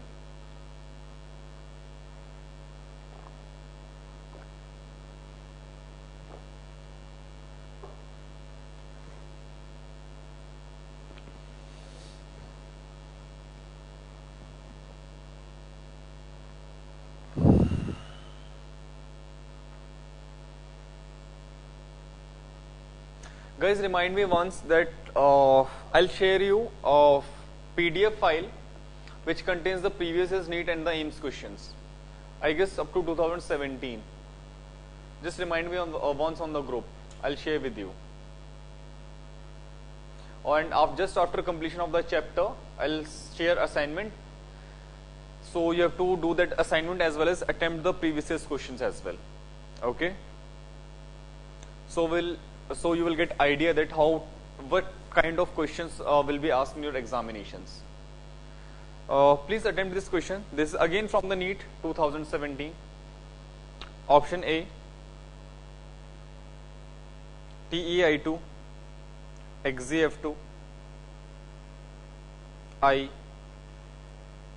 BR2 minus, XZF2, C, IF3, XZF2, option D, BeCl2 and XZF2.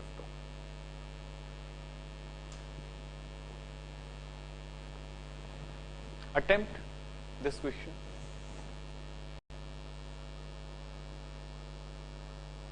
See, I'm sure that everybody don't sure about the atomic number of every species. So I'll suggest try to go with the structure. Try to go with the structure. That will help you while solving these type of questions. Guys, remember all these questions. You have to invest on all these questions maximum of 1 minute, not more than the 1 minute. Okay, we have got one answer. But okay, let's check out.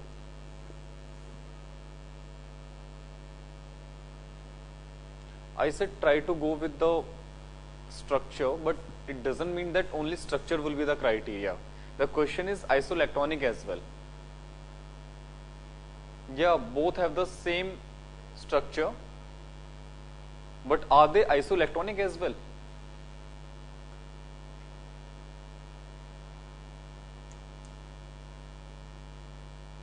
Try to eliminate.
Guys, there is one news for you. Due to some reasons, you won't have a biology class today. So we'll continue with the chemistry up to 2:30. I'll give you a break after this. Okay. First of all, tell me that for how much time you need a break? Because we'll wind up our class by 2:30. 2:30 or 2:45 at max. Okay, 30 minutes. It's cool.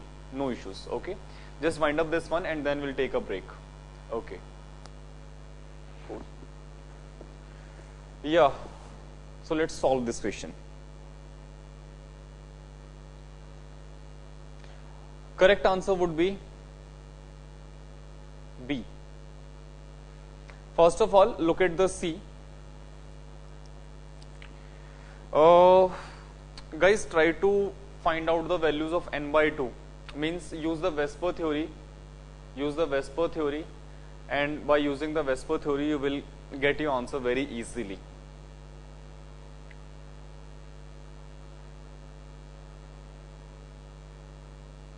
Just okay. First of all, tell me, you want me to solve this question completely, or should I go with option B only? Do I need to solve option B? Only option B.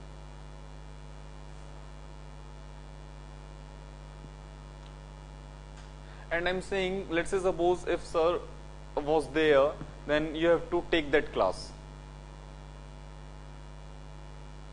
I'll wind up by 2:30. Okay, I know it's very hectic, we can say, if one class continues for a long time. Okay, but don't worry, we'll wind up our class by 2:30. Okay.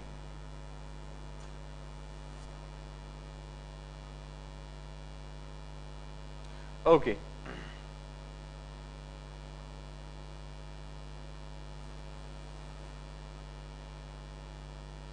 Okay guys, so first of all let's check out the option number B. Iodine is the central atom. So if I calculate n by 2 for this one, 7 plus 2 plus 1 by 2 will be 5. Okay. And for XZF2, same scenario will be there. 8 plus 2 by 2, which is 5. See, both have got the 2 atoms over there, and both have got the same n by 2. That's why definitely they will have the same structure. So the structure is same. Now the question is that how we can solve it further, means how isoelectronic will prove it. So guys, for that we need to remember the atomic number. Okay, but let's try to find out the let's try to work out with the other options. Guys, look at the option number D. In these type of questions we need to use the elimination method. In option number option number D, you can check out very easily that BeCl2 and XeF2 both have the same shape, but just check out xenon and the beryllium.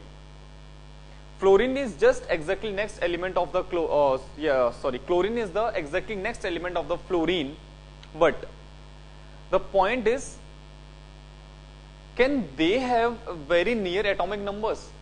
Xenon has got 54, whereas beryllium has got only 4 atomic number. Are you getting this? That xenon has got 54, beryllium has got just 4. So if you try to sum up these electrons, you won't get any similarity between these two. You can eliminate these options like this. So this won't be the correct option. In option C, total number of atoms are 4. Here total number of atoms are 3. So this is not possible, guys, if atoms are different and they can have the same shape. So this is also got eliminated from there. Okay. Again, there is no similarity. Now there is a only tough fight between option A and option B. Try to go with the shape. Try to go with the shape. TeI2. First of all, tell me from which group Te belongs? Tellurium. Can anyone please tell me which group, from which group tellurium belongs?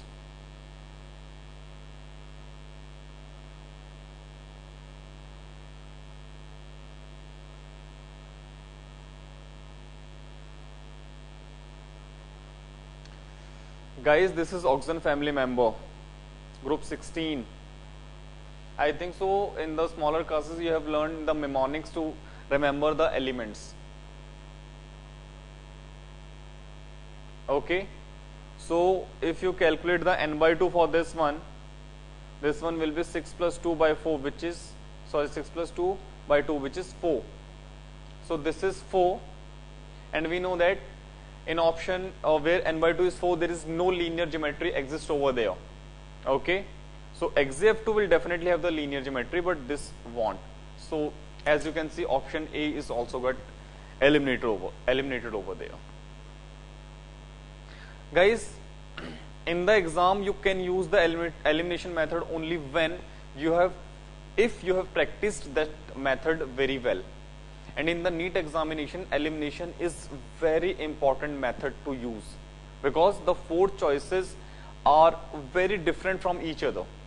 Either you have to remember the exact answer or exact value for a particular question. If not, if you get the good question, see, out of 45 questions there will be 4 to 5 or 6 questions will be there where you have to use your brain, and at that time you have to use this elimination method.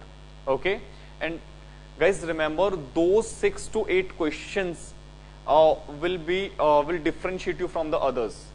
Okay, will take you up those 6 to 8 questions. Remember, in the NEET examination in chemistry, out of 45, every student is able to attempt, or we can say do 30 to 35 questions easily. Not a big thing. But to score 40 plus out of 45, I'm not telling you, I'm not asking about the marks, I'm telling you the questions. Just to make 40 plus correct questions with 0 errors out of 45. First of all, you should be complete with your syllabus, and second thing, repeated revision should be there. I have seen your scores that you have performed in the last examination, and that is not much impressive, guys. Okay, that is quite disappointing, really. And the biggest reason I can figure out behind that is that I think so you haven't revised well. And guys, remember one thing, only syllabus completion won't ensure that you will get selected. For the selection, you need to make repeated revision in the subjects, whether it is biology, physics, or the chemistry. Okay, I know biology will be your very strong zone, so you have to mark that section, or we can say you have to focus much more over there, so you will get the maximum correct questions from there, then from the chemistry, and then the physics. Okay, and guys, please make sure make the periodic revisions. If you won't revise your syllabus, it will be flushed out. Half day for what? Yeah, you will get the half day. It's already half.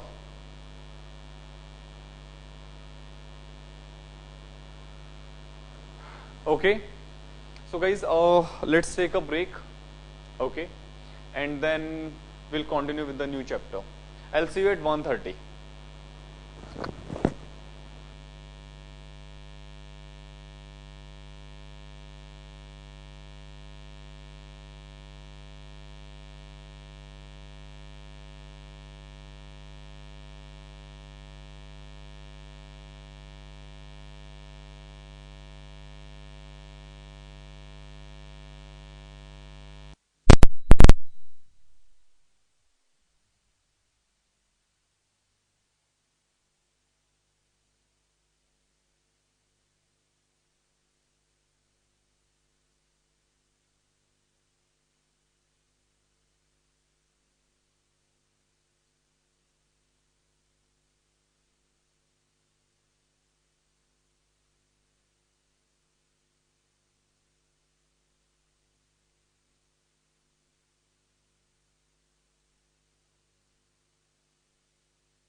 Confirm once, Itanagar, Tamenglong, Shillong. Are you there?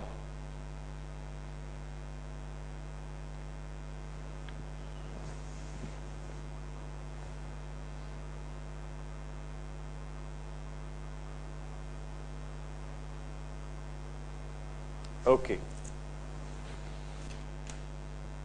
Before this, let's do one more question.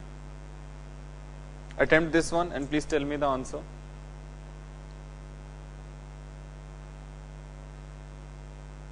Which of the following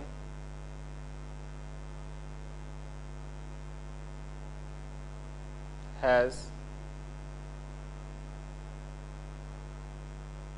more than one lone pair on central atom?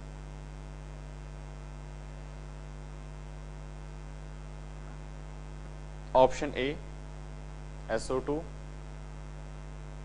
XeF2, PCl5, IF7. This is from NEET 2016. Tell me the answer.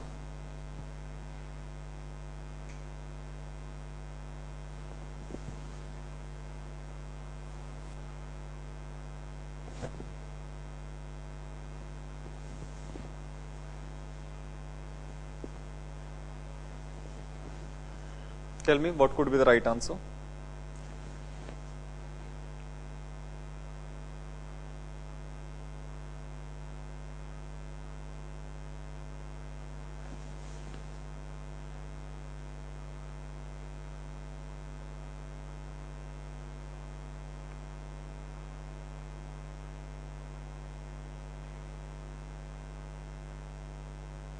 Itanagar, Tamenglong, guys, what do you think? What should be the right answer?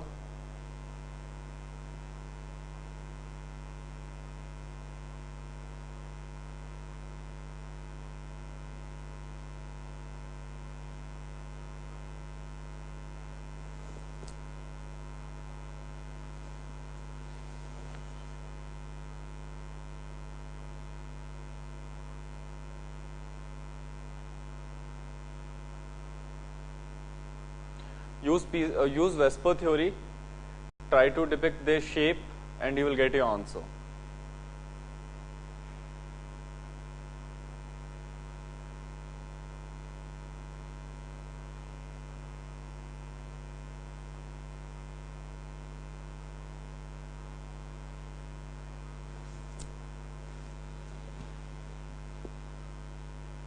Guys, we have just discussed about the SO2. SO2 has got one lone pair, XeF2 as well, which is the linear shape.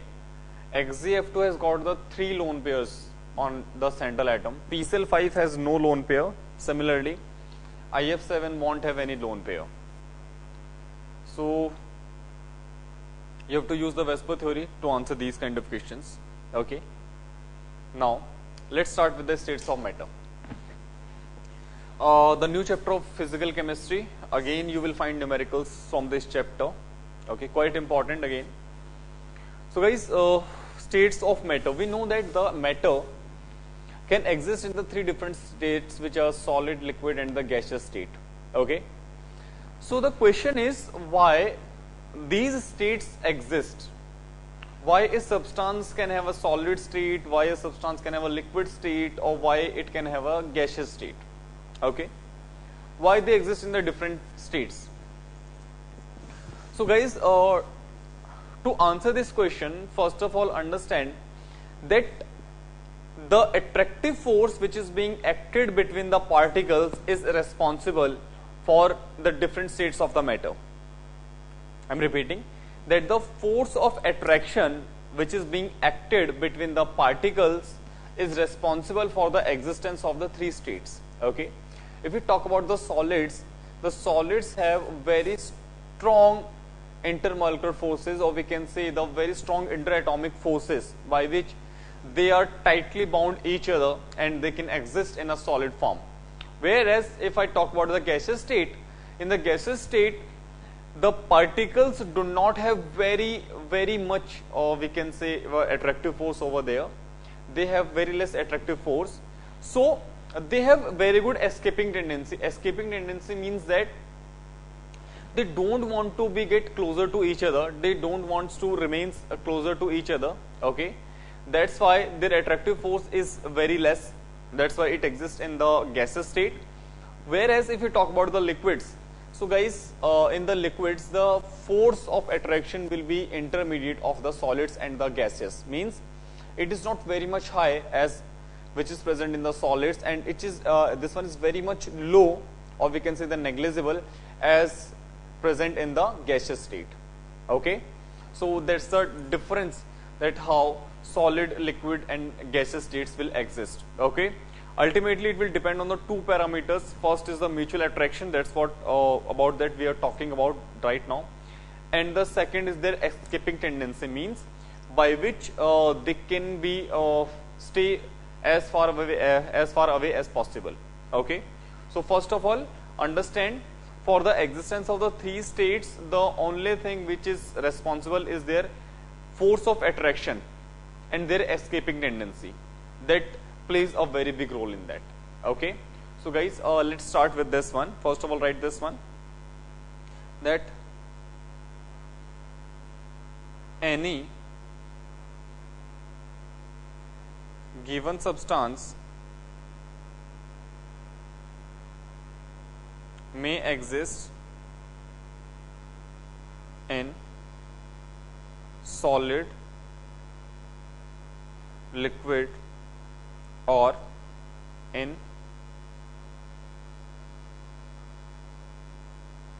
gaseous state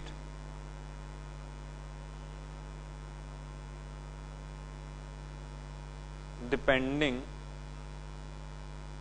upon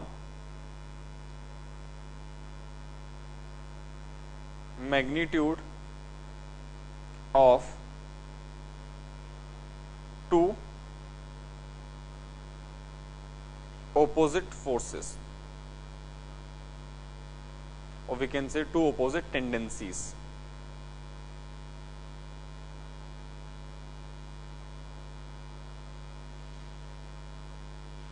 Type of tendencies.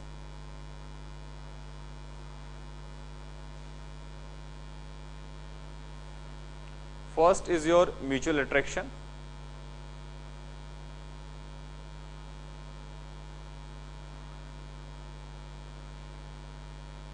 which is Ma, and second one is your escaping tendency.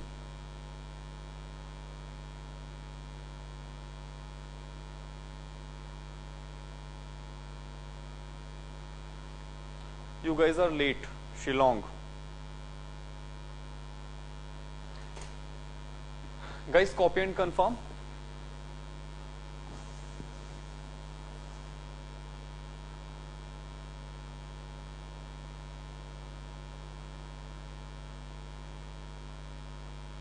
Copy and confirm. Itanagar Tamilong.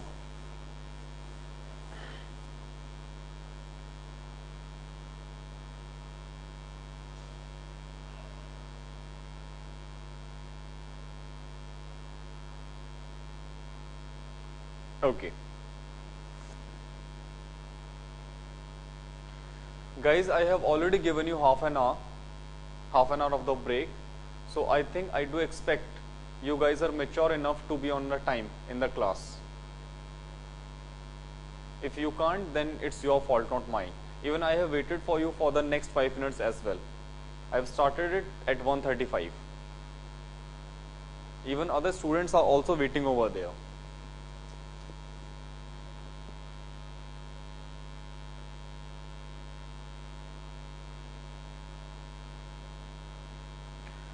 Okay, so guys, we were discussing about the states of the matter. We're discussing about the two things, that escaping tendency and the mutual attraction over there. Okay, mutual attraction means that the force which try to bind the particles together, and escaping tendency means that which try to separate the particles. Okay, these two forces will be responsible for a substance to be in the solid, liquid or the gas. Okay. Now look at this, guys. First of all, understand the meaning of these two forces. First of all, mutual attraction.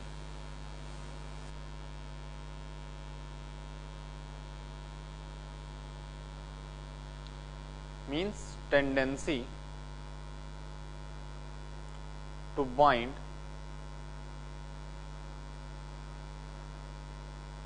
molecules together. Number 2 was escaping tendency.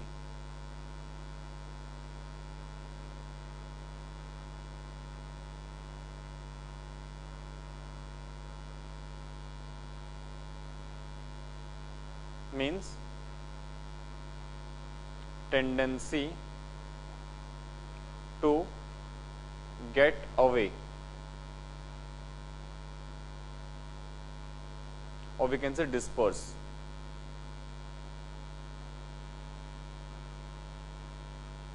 Molecules.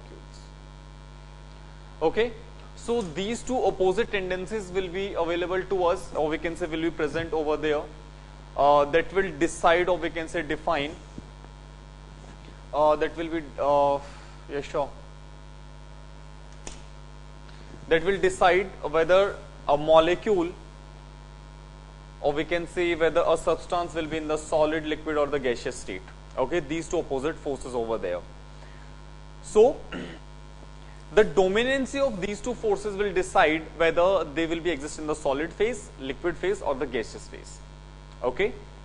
Now copy this one and confirm. Copy quickly and confirm.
Okay, let's start.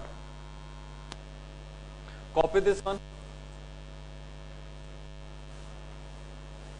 Copy this one.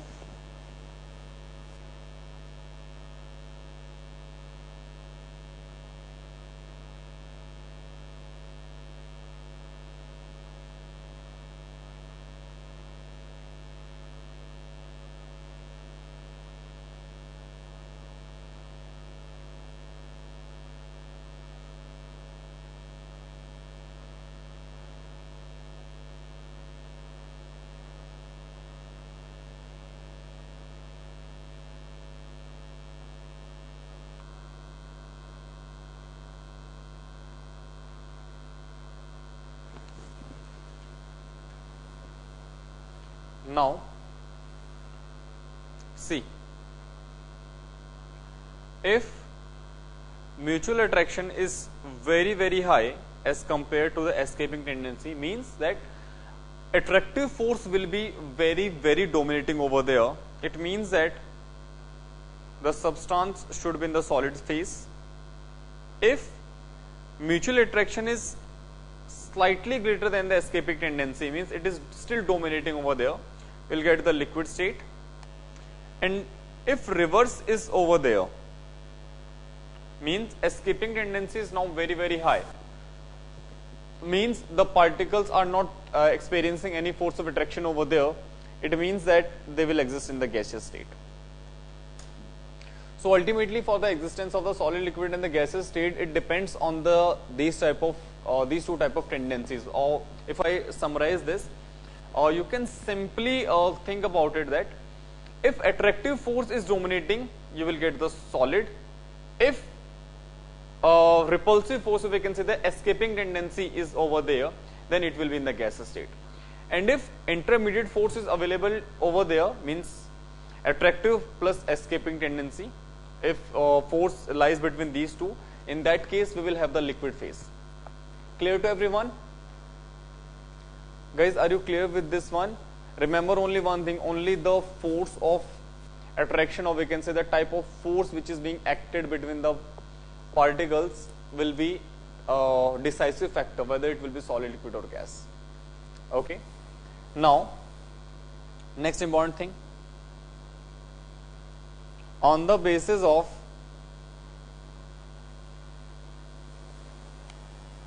condition of pressure and temperature,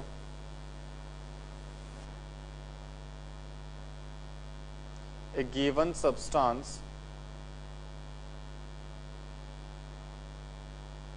may exist in all three forms. I hope so everyone has heard about the water, that water can exist in solid, liquid as well as gas, just because of these factors, which is temperature and the pressure.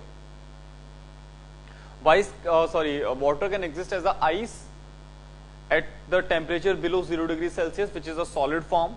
If we need a much more harder solid form, then temperature should be much more lower. And if temperature is about 27 degrees Celsius or 25 degrees Celsius, it will be liquid. And if it is 100 degrees Celsius, then it will be a gaseous state. Remember, this 100 degrees Celsius is on the grounds, means where atmospheric pressure is 1. Okay. Look at this. For example, water, pressure is 1 atm.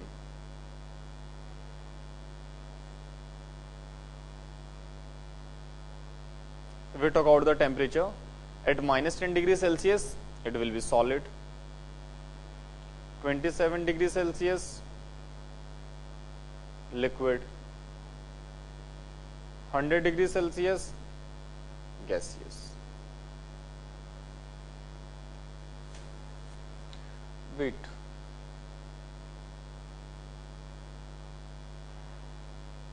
I'm not getting your question, Shillong. Can you please write it again? Water is a universal.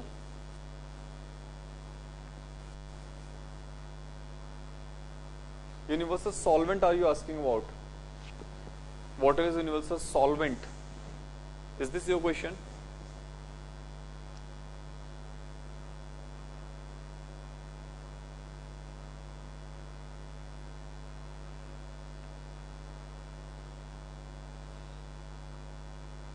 Guys, remember this chapter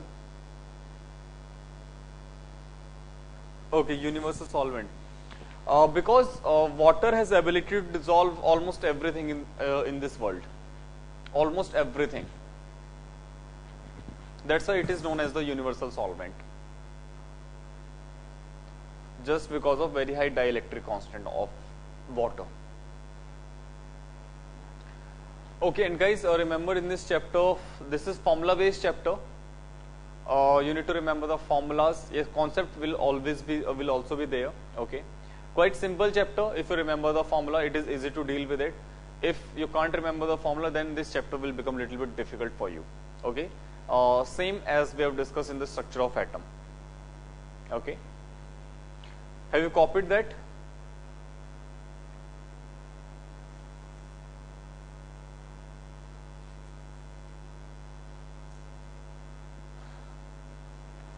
Now,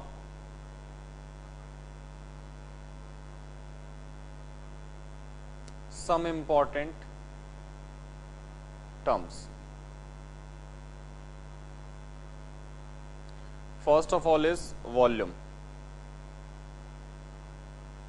Guys, units will play a big role in this chapter.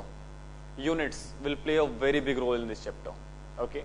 So we can say volume is space occupied by substance. And the important thing that you have to remember, guys, remember one thing, that we know that the gas occupies the shape of the container in which it is being placed. So if we say if we say a gas is placed in a container, it means that if we talk about the volume of the gas, it will be nothing but simply the volume of the container. Okay, what I'm saying, if I place 10 molecules in a bottle and if I ask you what is the volume of the gas, you will simply say it is the volume of the bottle, because all the particles will occupy the whole bottle. If you place those 10 molecules in a room and if someone is asked you that what is the volume of the gas, you will say it is the volume of the room. Okay, because gas particles will expand over there and they will occupy the whole room, whole bottle, or we can say whole container. So this is the second important point that you have to remember, that volume of a gas is nothing but volume of container. Okay. Then important definitions, important units of the volume. See, 1 meter cube is equals to 10 to the power 3 decimeter cube is equals to 10 to the power 3 liters is equals to 10 to the power 6 milliliters is equals to 10 to the power 6 centimeter cube is equals to 10 to the power 9 millimeter cube. Copy.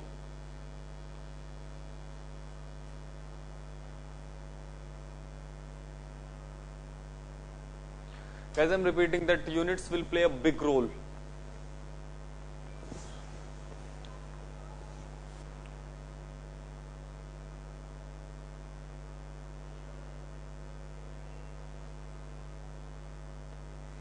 Copy.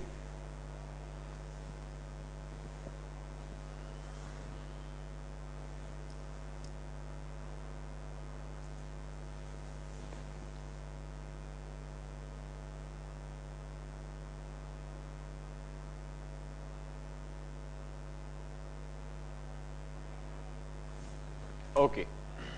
Now, next one, temperature.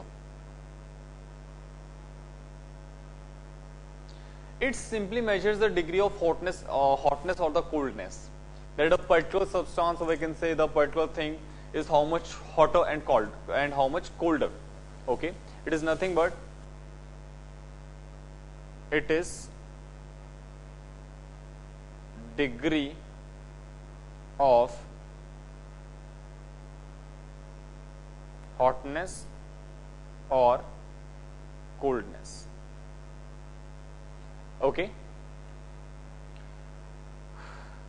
it has got different units like degree Celsius, Kelvin, or degree Fahrenheit. Okay, remember one thing, that use Kelvin for the questions of physical chemistry.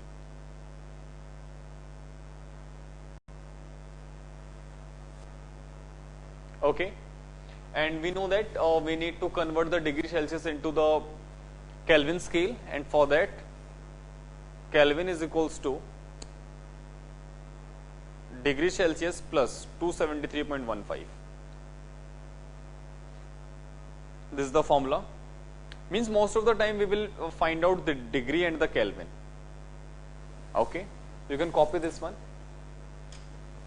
and then I'm giving you the conversion scale for the all three different temperatures. Okay, I'm giving you the relation.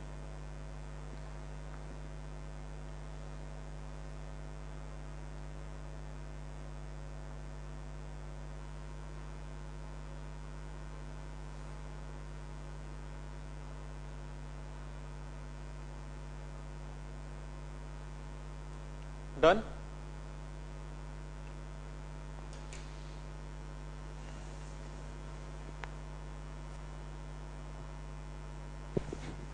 It's okay, take your time.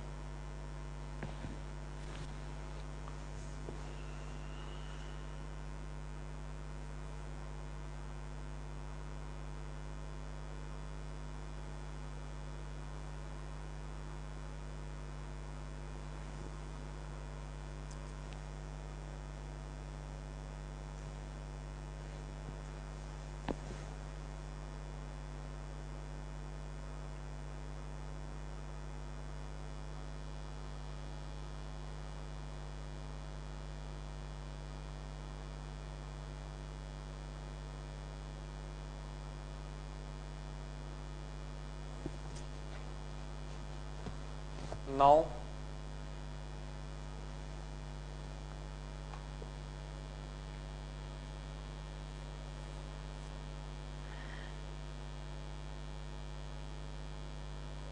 okay, let's move on. You can remember this one. There's a various conversions, relation between them. And guys, inside of 273.15, you can simply use as 273 as well. Okay, is equals to F minus 32 upon 100. Sorry, 180. By the use of this one, you can get any value or any temperature. Okay. Means these are very basic thing that I think so you have already studied in physics. Okay, but yeah, this is again important for the chemistry as well in this chapter. And wherever you will find the temperature kind of questions, you can find these kind of relations over there. Next is pressure.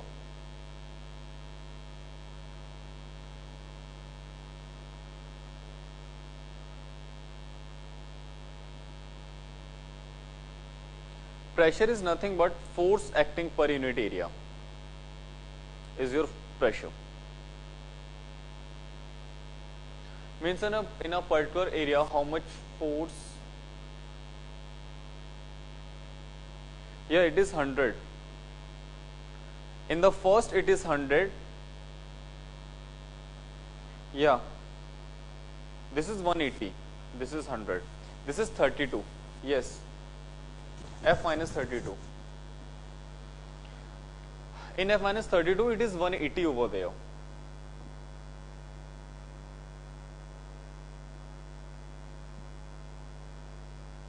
Now, welcome dear. If we talk about the different units, we will find two types of units, mainly two types of units, okay, CGS and the SI. One is Newton per meter square,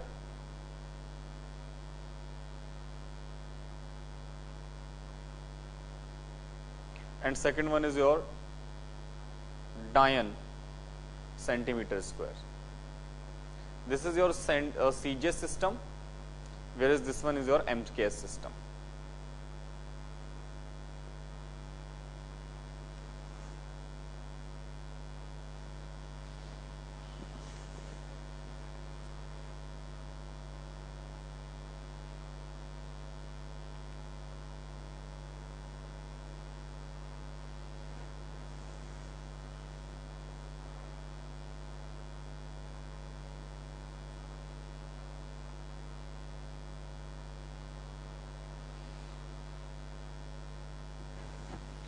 Let's move on. Now, what you have to remember? You have to remember this relation. See, pressure has got many units like atmosphere, Newton per meter square, pascals, bar. Okay, we need to remember the relation between these different type of units. So you can remember this one, that 1 ATM is equals to, yes, 76 centimeter is equals to 760 mm Hg is equals to 760 torr is equals to 101325 Newton per meter square, or we can say Pascal.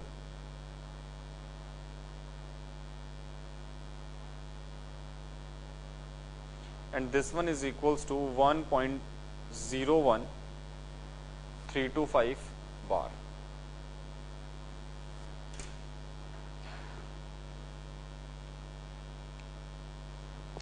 Pressure conversion is quite important for us.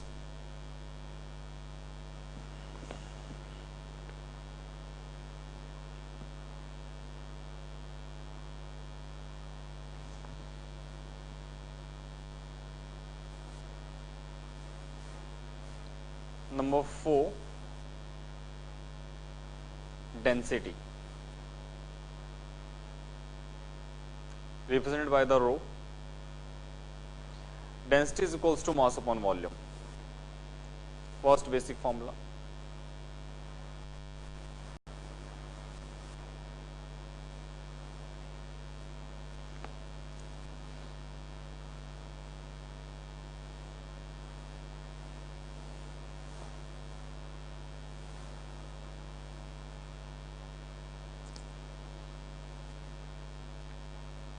Copied. If we talk about the type of densities, first is your absolute density.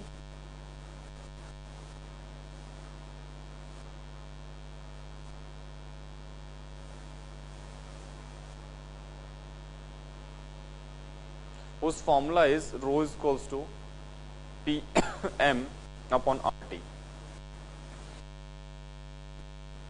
per liter. Okay. Second one is your, we will derive that how we will get the absolute density when we will discuss about the ideal gas equation. Okay. Till then you can just remember its formula. Then we have the relative density.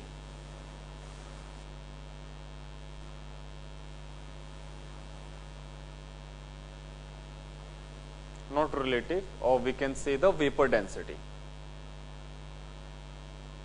You can say relative as well, but vapor density is more appropriate term because you will get this term in your examinations. So this is your vapor density.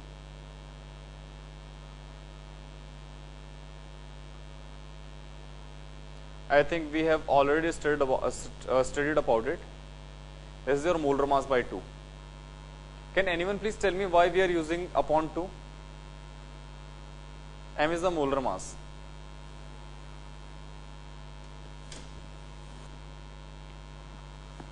What this 2 signifies over there?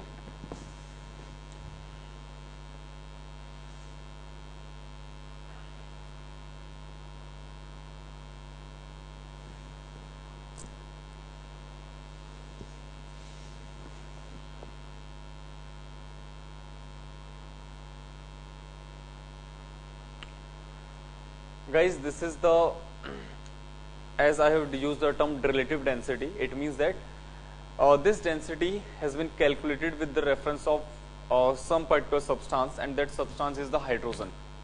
So H2, the mass of H2 is actually 2. That's why we are using the term M by 2, because this density has been calculated in the reference of the hydrogen. I have already discussed about it.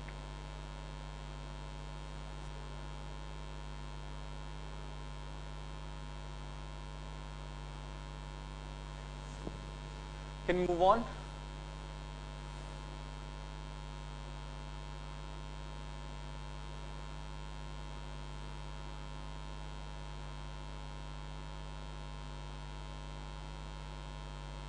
Elements which exists as gases at normal condition.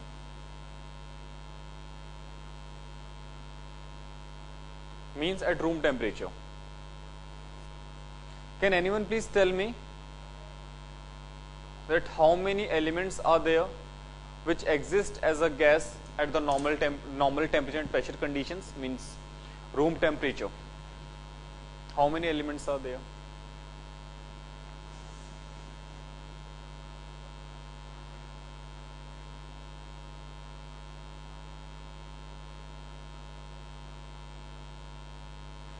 Yeah, you can count and tell me the answer. How many elements are there?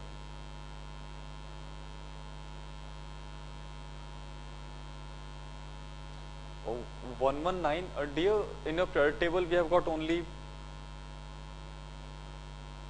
wait, in the periodic table we have only 118 elements, and I'm sure all the elements are not gas. So how 119 element can be in the gaseous state? It's a quite different answer. Shilong, just check how many elements you have written. You said 119. Is it? But according to me, I think it's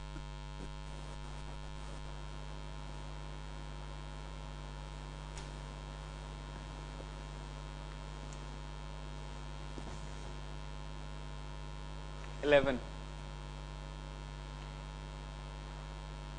Hydrogen, helium, neon, argon, krypton, xenon, radon.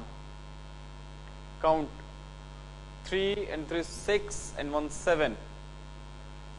What about remaining 4 elements?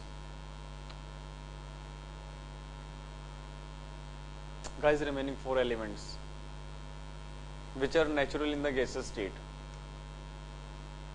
I'm sure everybody has heard about the oxygen.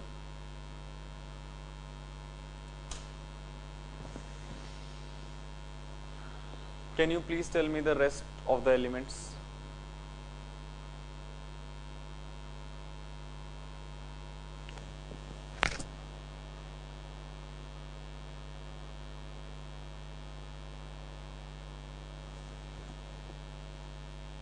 I think nitrogen is also there.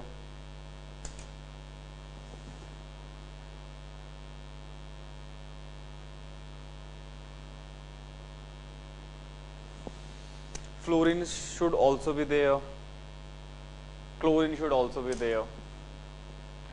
Copy. Any other element?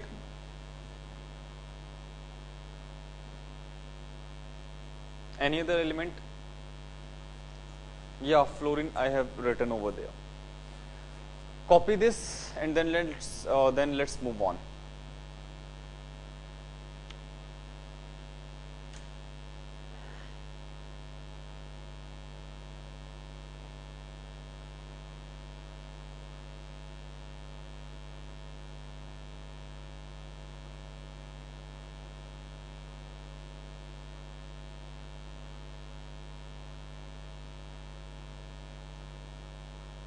All the noble gases, and other than that, hydrogen, oxygen, nitrogen, fluorine, and the chlorine are the gases.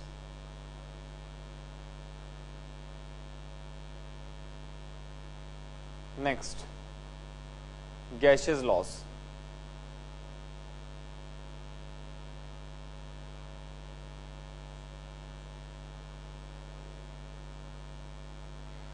Guys, gaseous laws are very much important.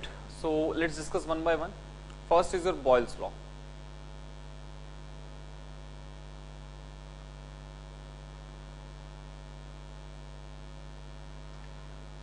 Okay. It simply says that for a fixed amount of gas at constant temperature, remember temperature should be constant, the pressure varies inversely with the volume. Means, let me take an example. Please tell me, if I put 100 molecules of a gas in a bottle in which we have the cold drinks, okay. So 100 molecules are placed in a bottle, whereas the same 100 molecules have been placed in a room. Can you Can you please tell me in which condition, or we can say in which case the gaseous molecule will have the higher pressure? Two conditions. In one case 100 particles are placed in a bottle and the same 100 particles are placed in a room. In which condition or in which state they will have the higher pressure, they will exert the higher pressure, in the room or in the bottle?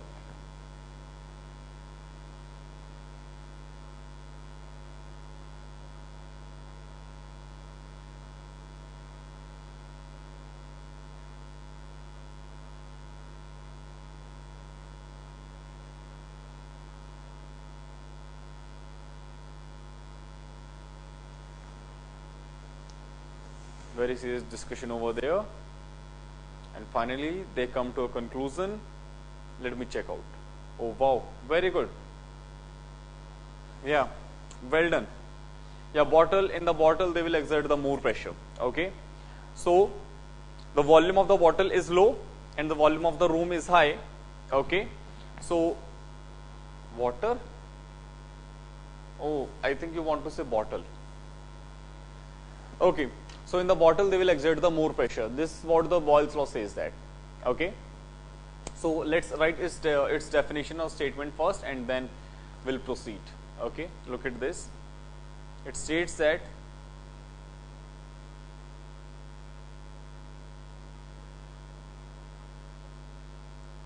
for a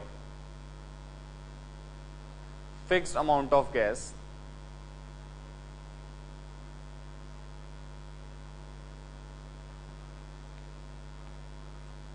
at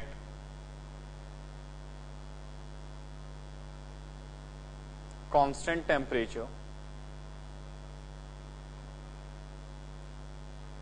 pressure varies inversely with the volume.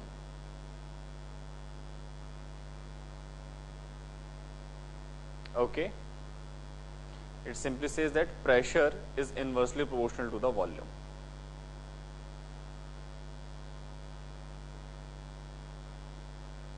Remember, T constant.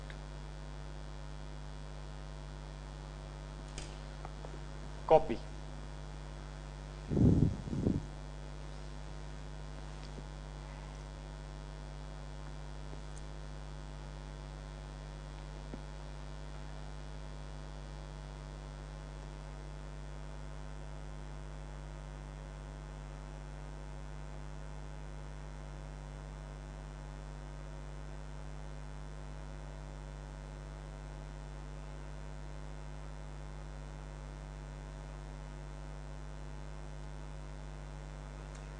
Done?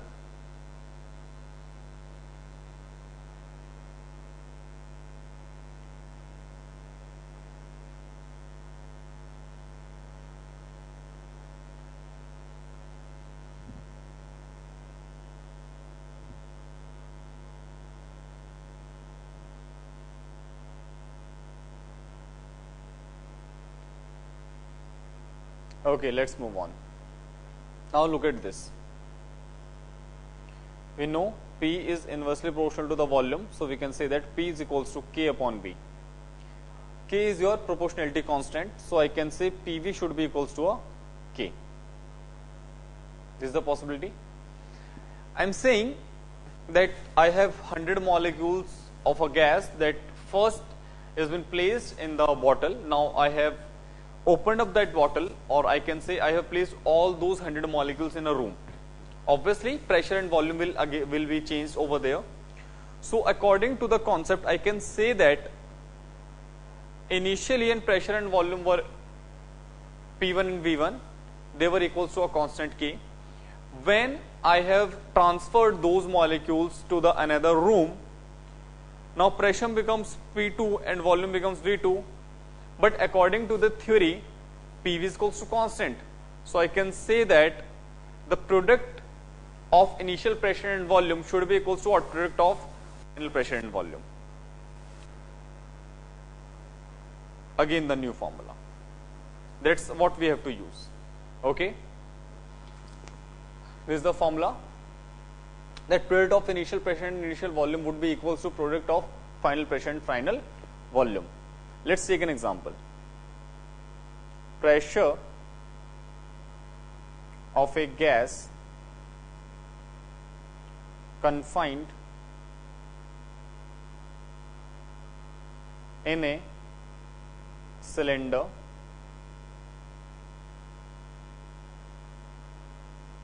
of volume 10 liter is 2 atm. What will be volume if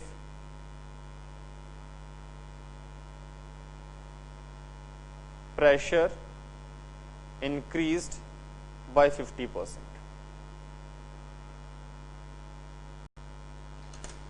Guys, please attempt this question and tell me the answer. You have to use that formula P1 V1 is equals to P2 V2.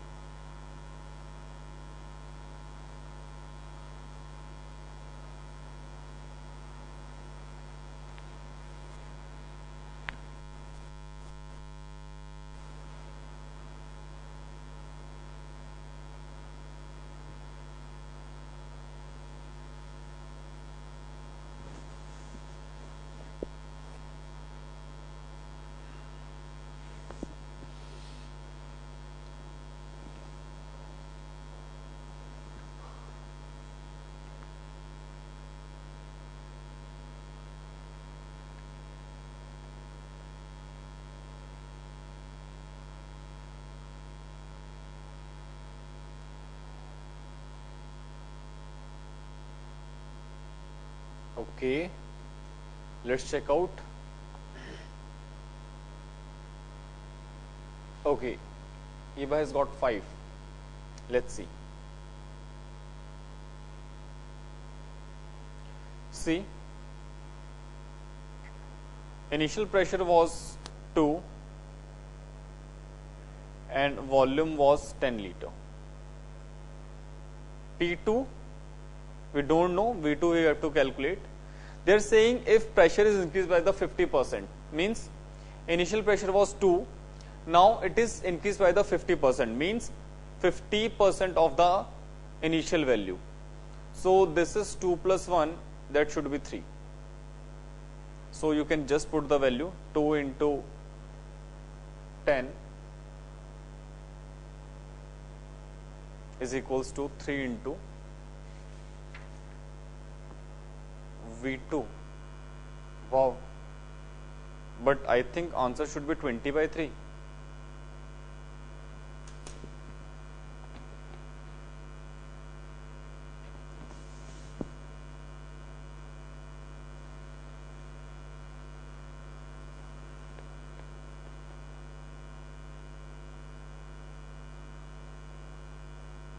Guys, what's happening?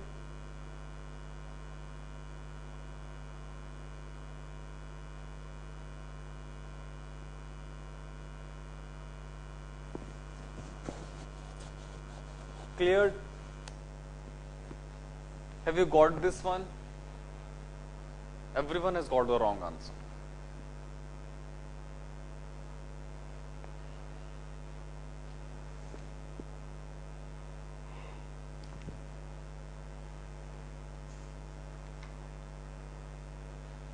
Now clear or any confusion?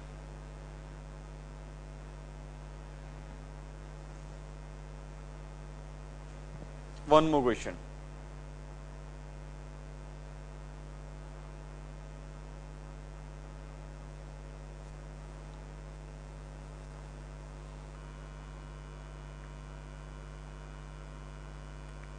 What would be final pressure if gases confined in a cylinder having pressure 10 atm and volume 15 liter is transferred to a bottle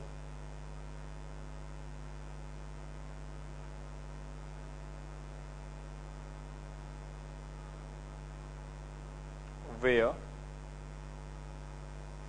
its volume is reduced by 25%, not 25,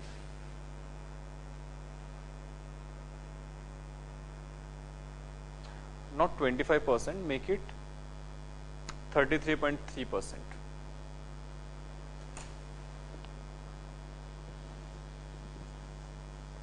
Do this question, tell me the answer.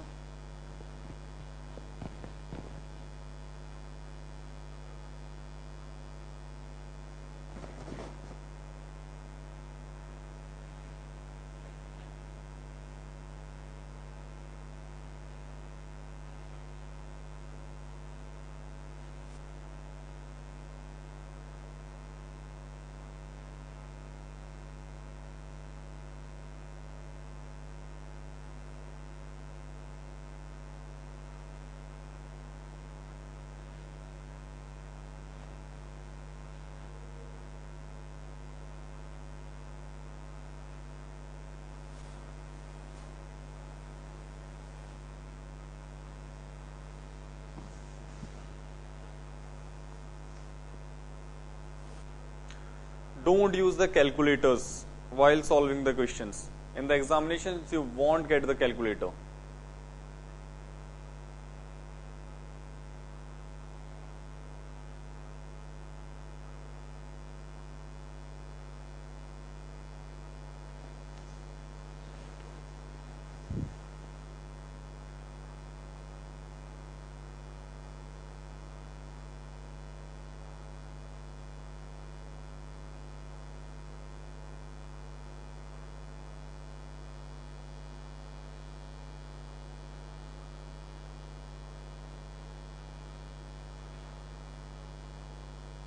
Okay. Who has got this answer?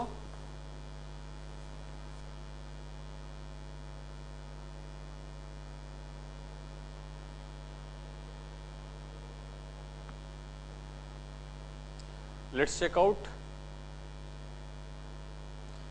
P1 is 10 atm,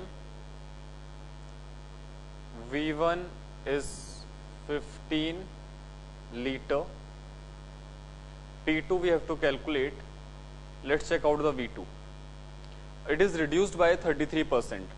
So initial was 15 minus 15 into 33.33 upon 100. So I think so on solving this, I should get V2 is equals to 15 minus 15 into 1 by 3. So it should comes out to be 10 liters. Okay. So on solving, 10 into 15 should be equals to what? 10 into P2.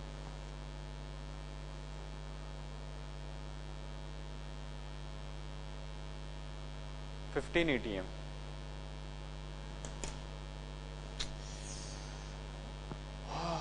Something disastrous going on. Something. Guys, first of all, clarify to me. Do you understand that what is the meaning of the reduced by, reduced to, increased by or increased to? Do you understand this?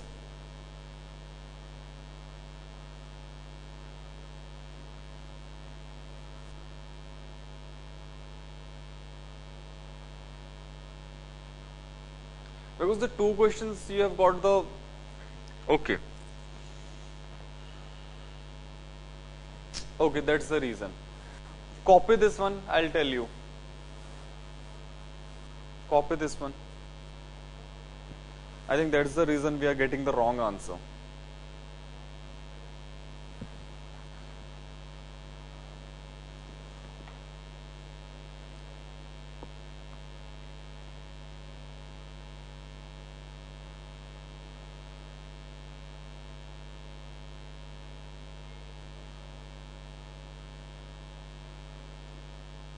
Okay, let's move on. Guys, look at this. See, this is very much important for us. Let's say suppose we have got a value 100 and I'm writing few things that increased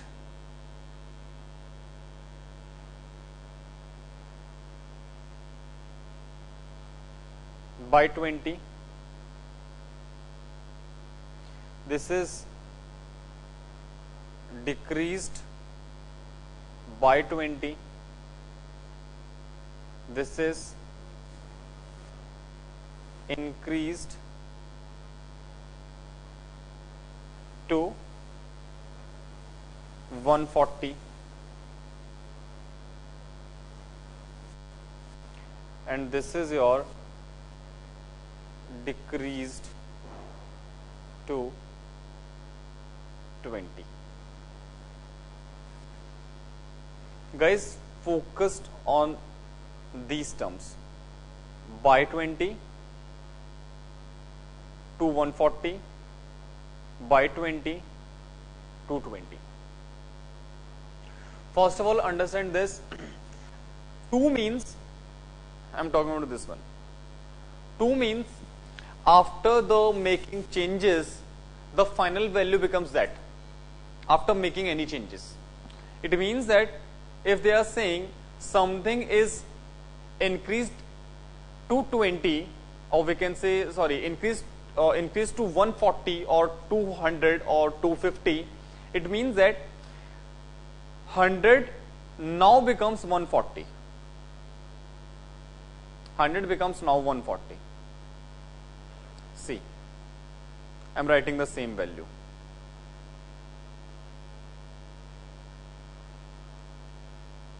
This one will become 20.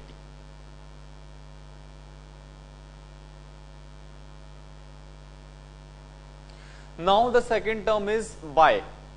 By means you need to change that number by the given number which is given to us.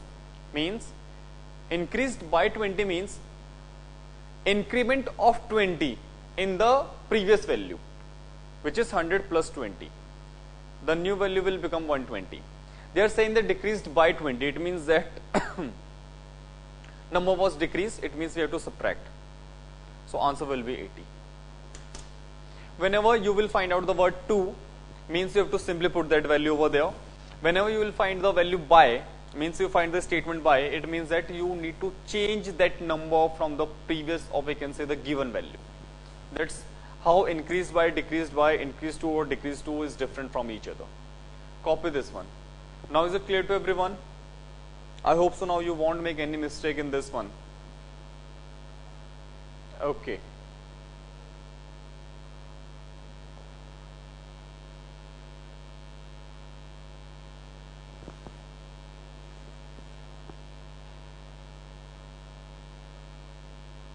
What is this? Oh, this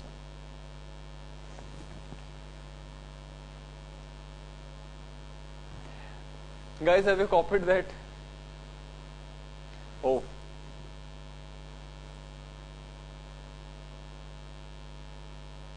Yeah.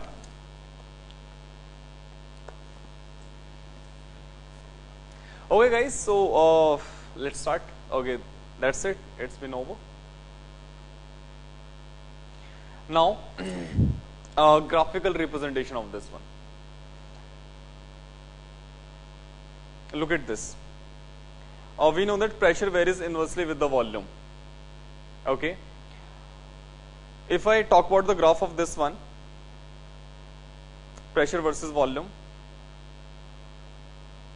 the graph is rectangular hyperbola and it will look like this. Guys, here graphs are very much important. You can get the question from the graphs, straightforward from the graphs. See, Let us suppose this is T1, T2, T3. Okay.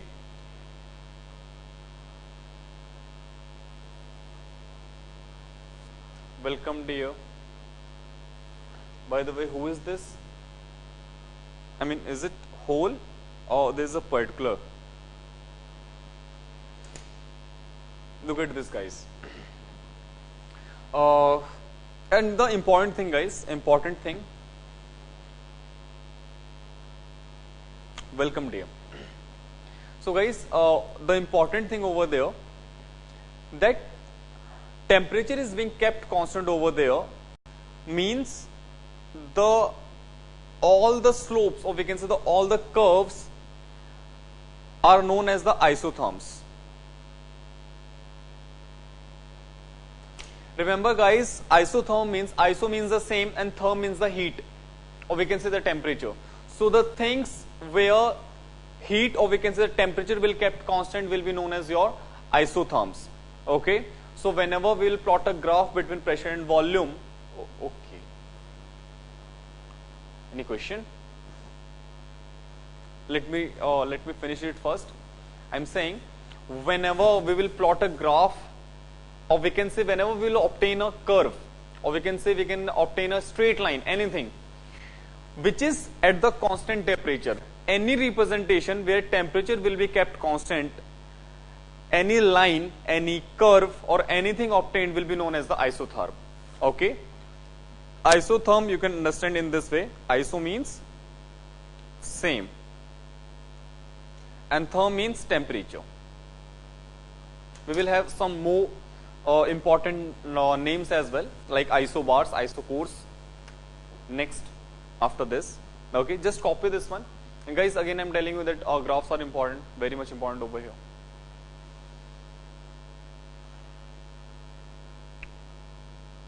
Done?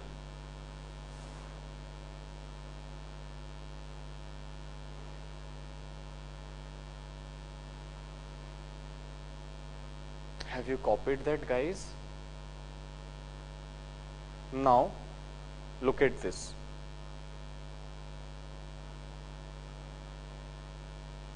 Pressure versus 1 by V. I hope so everybody knows the graph for the straight line. Sorry, yeah. Graph for the proportional, directly proportional. Okay. They are actually like this.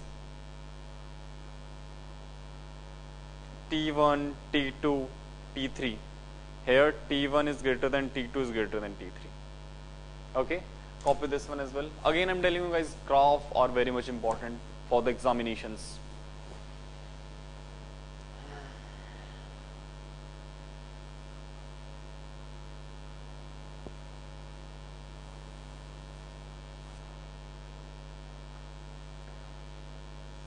Done?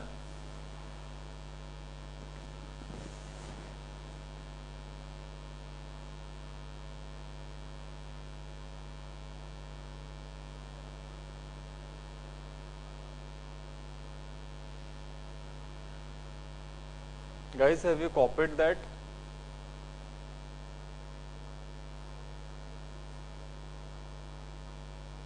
Okay. Yeah, I have seen a finger here.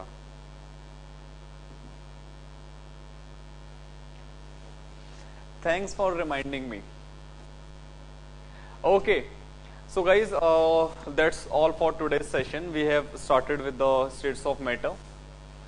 And we'll continue this chapter. Oh, I can see very happy faces over there. That class is being over. Okay.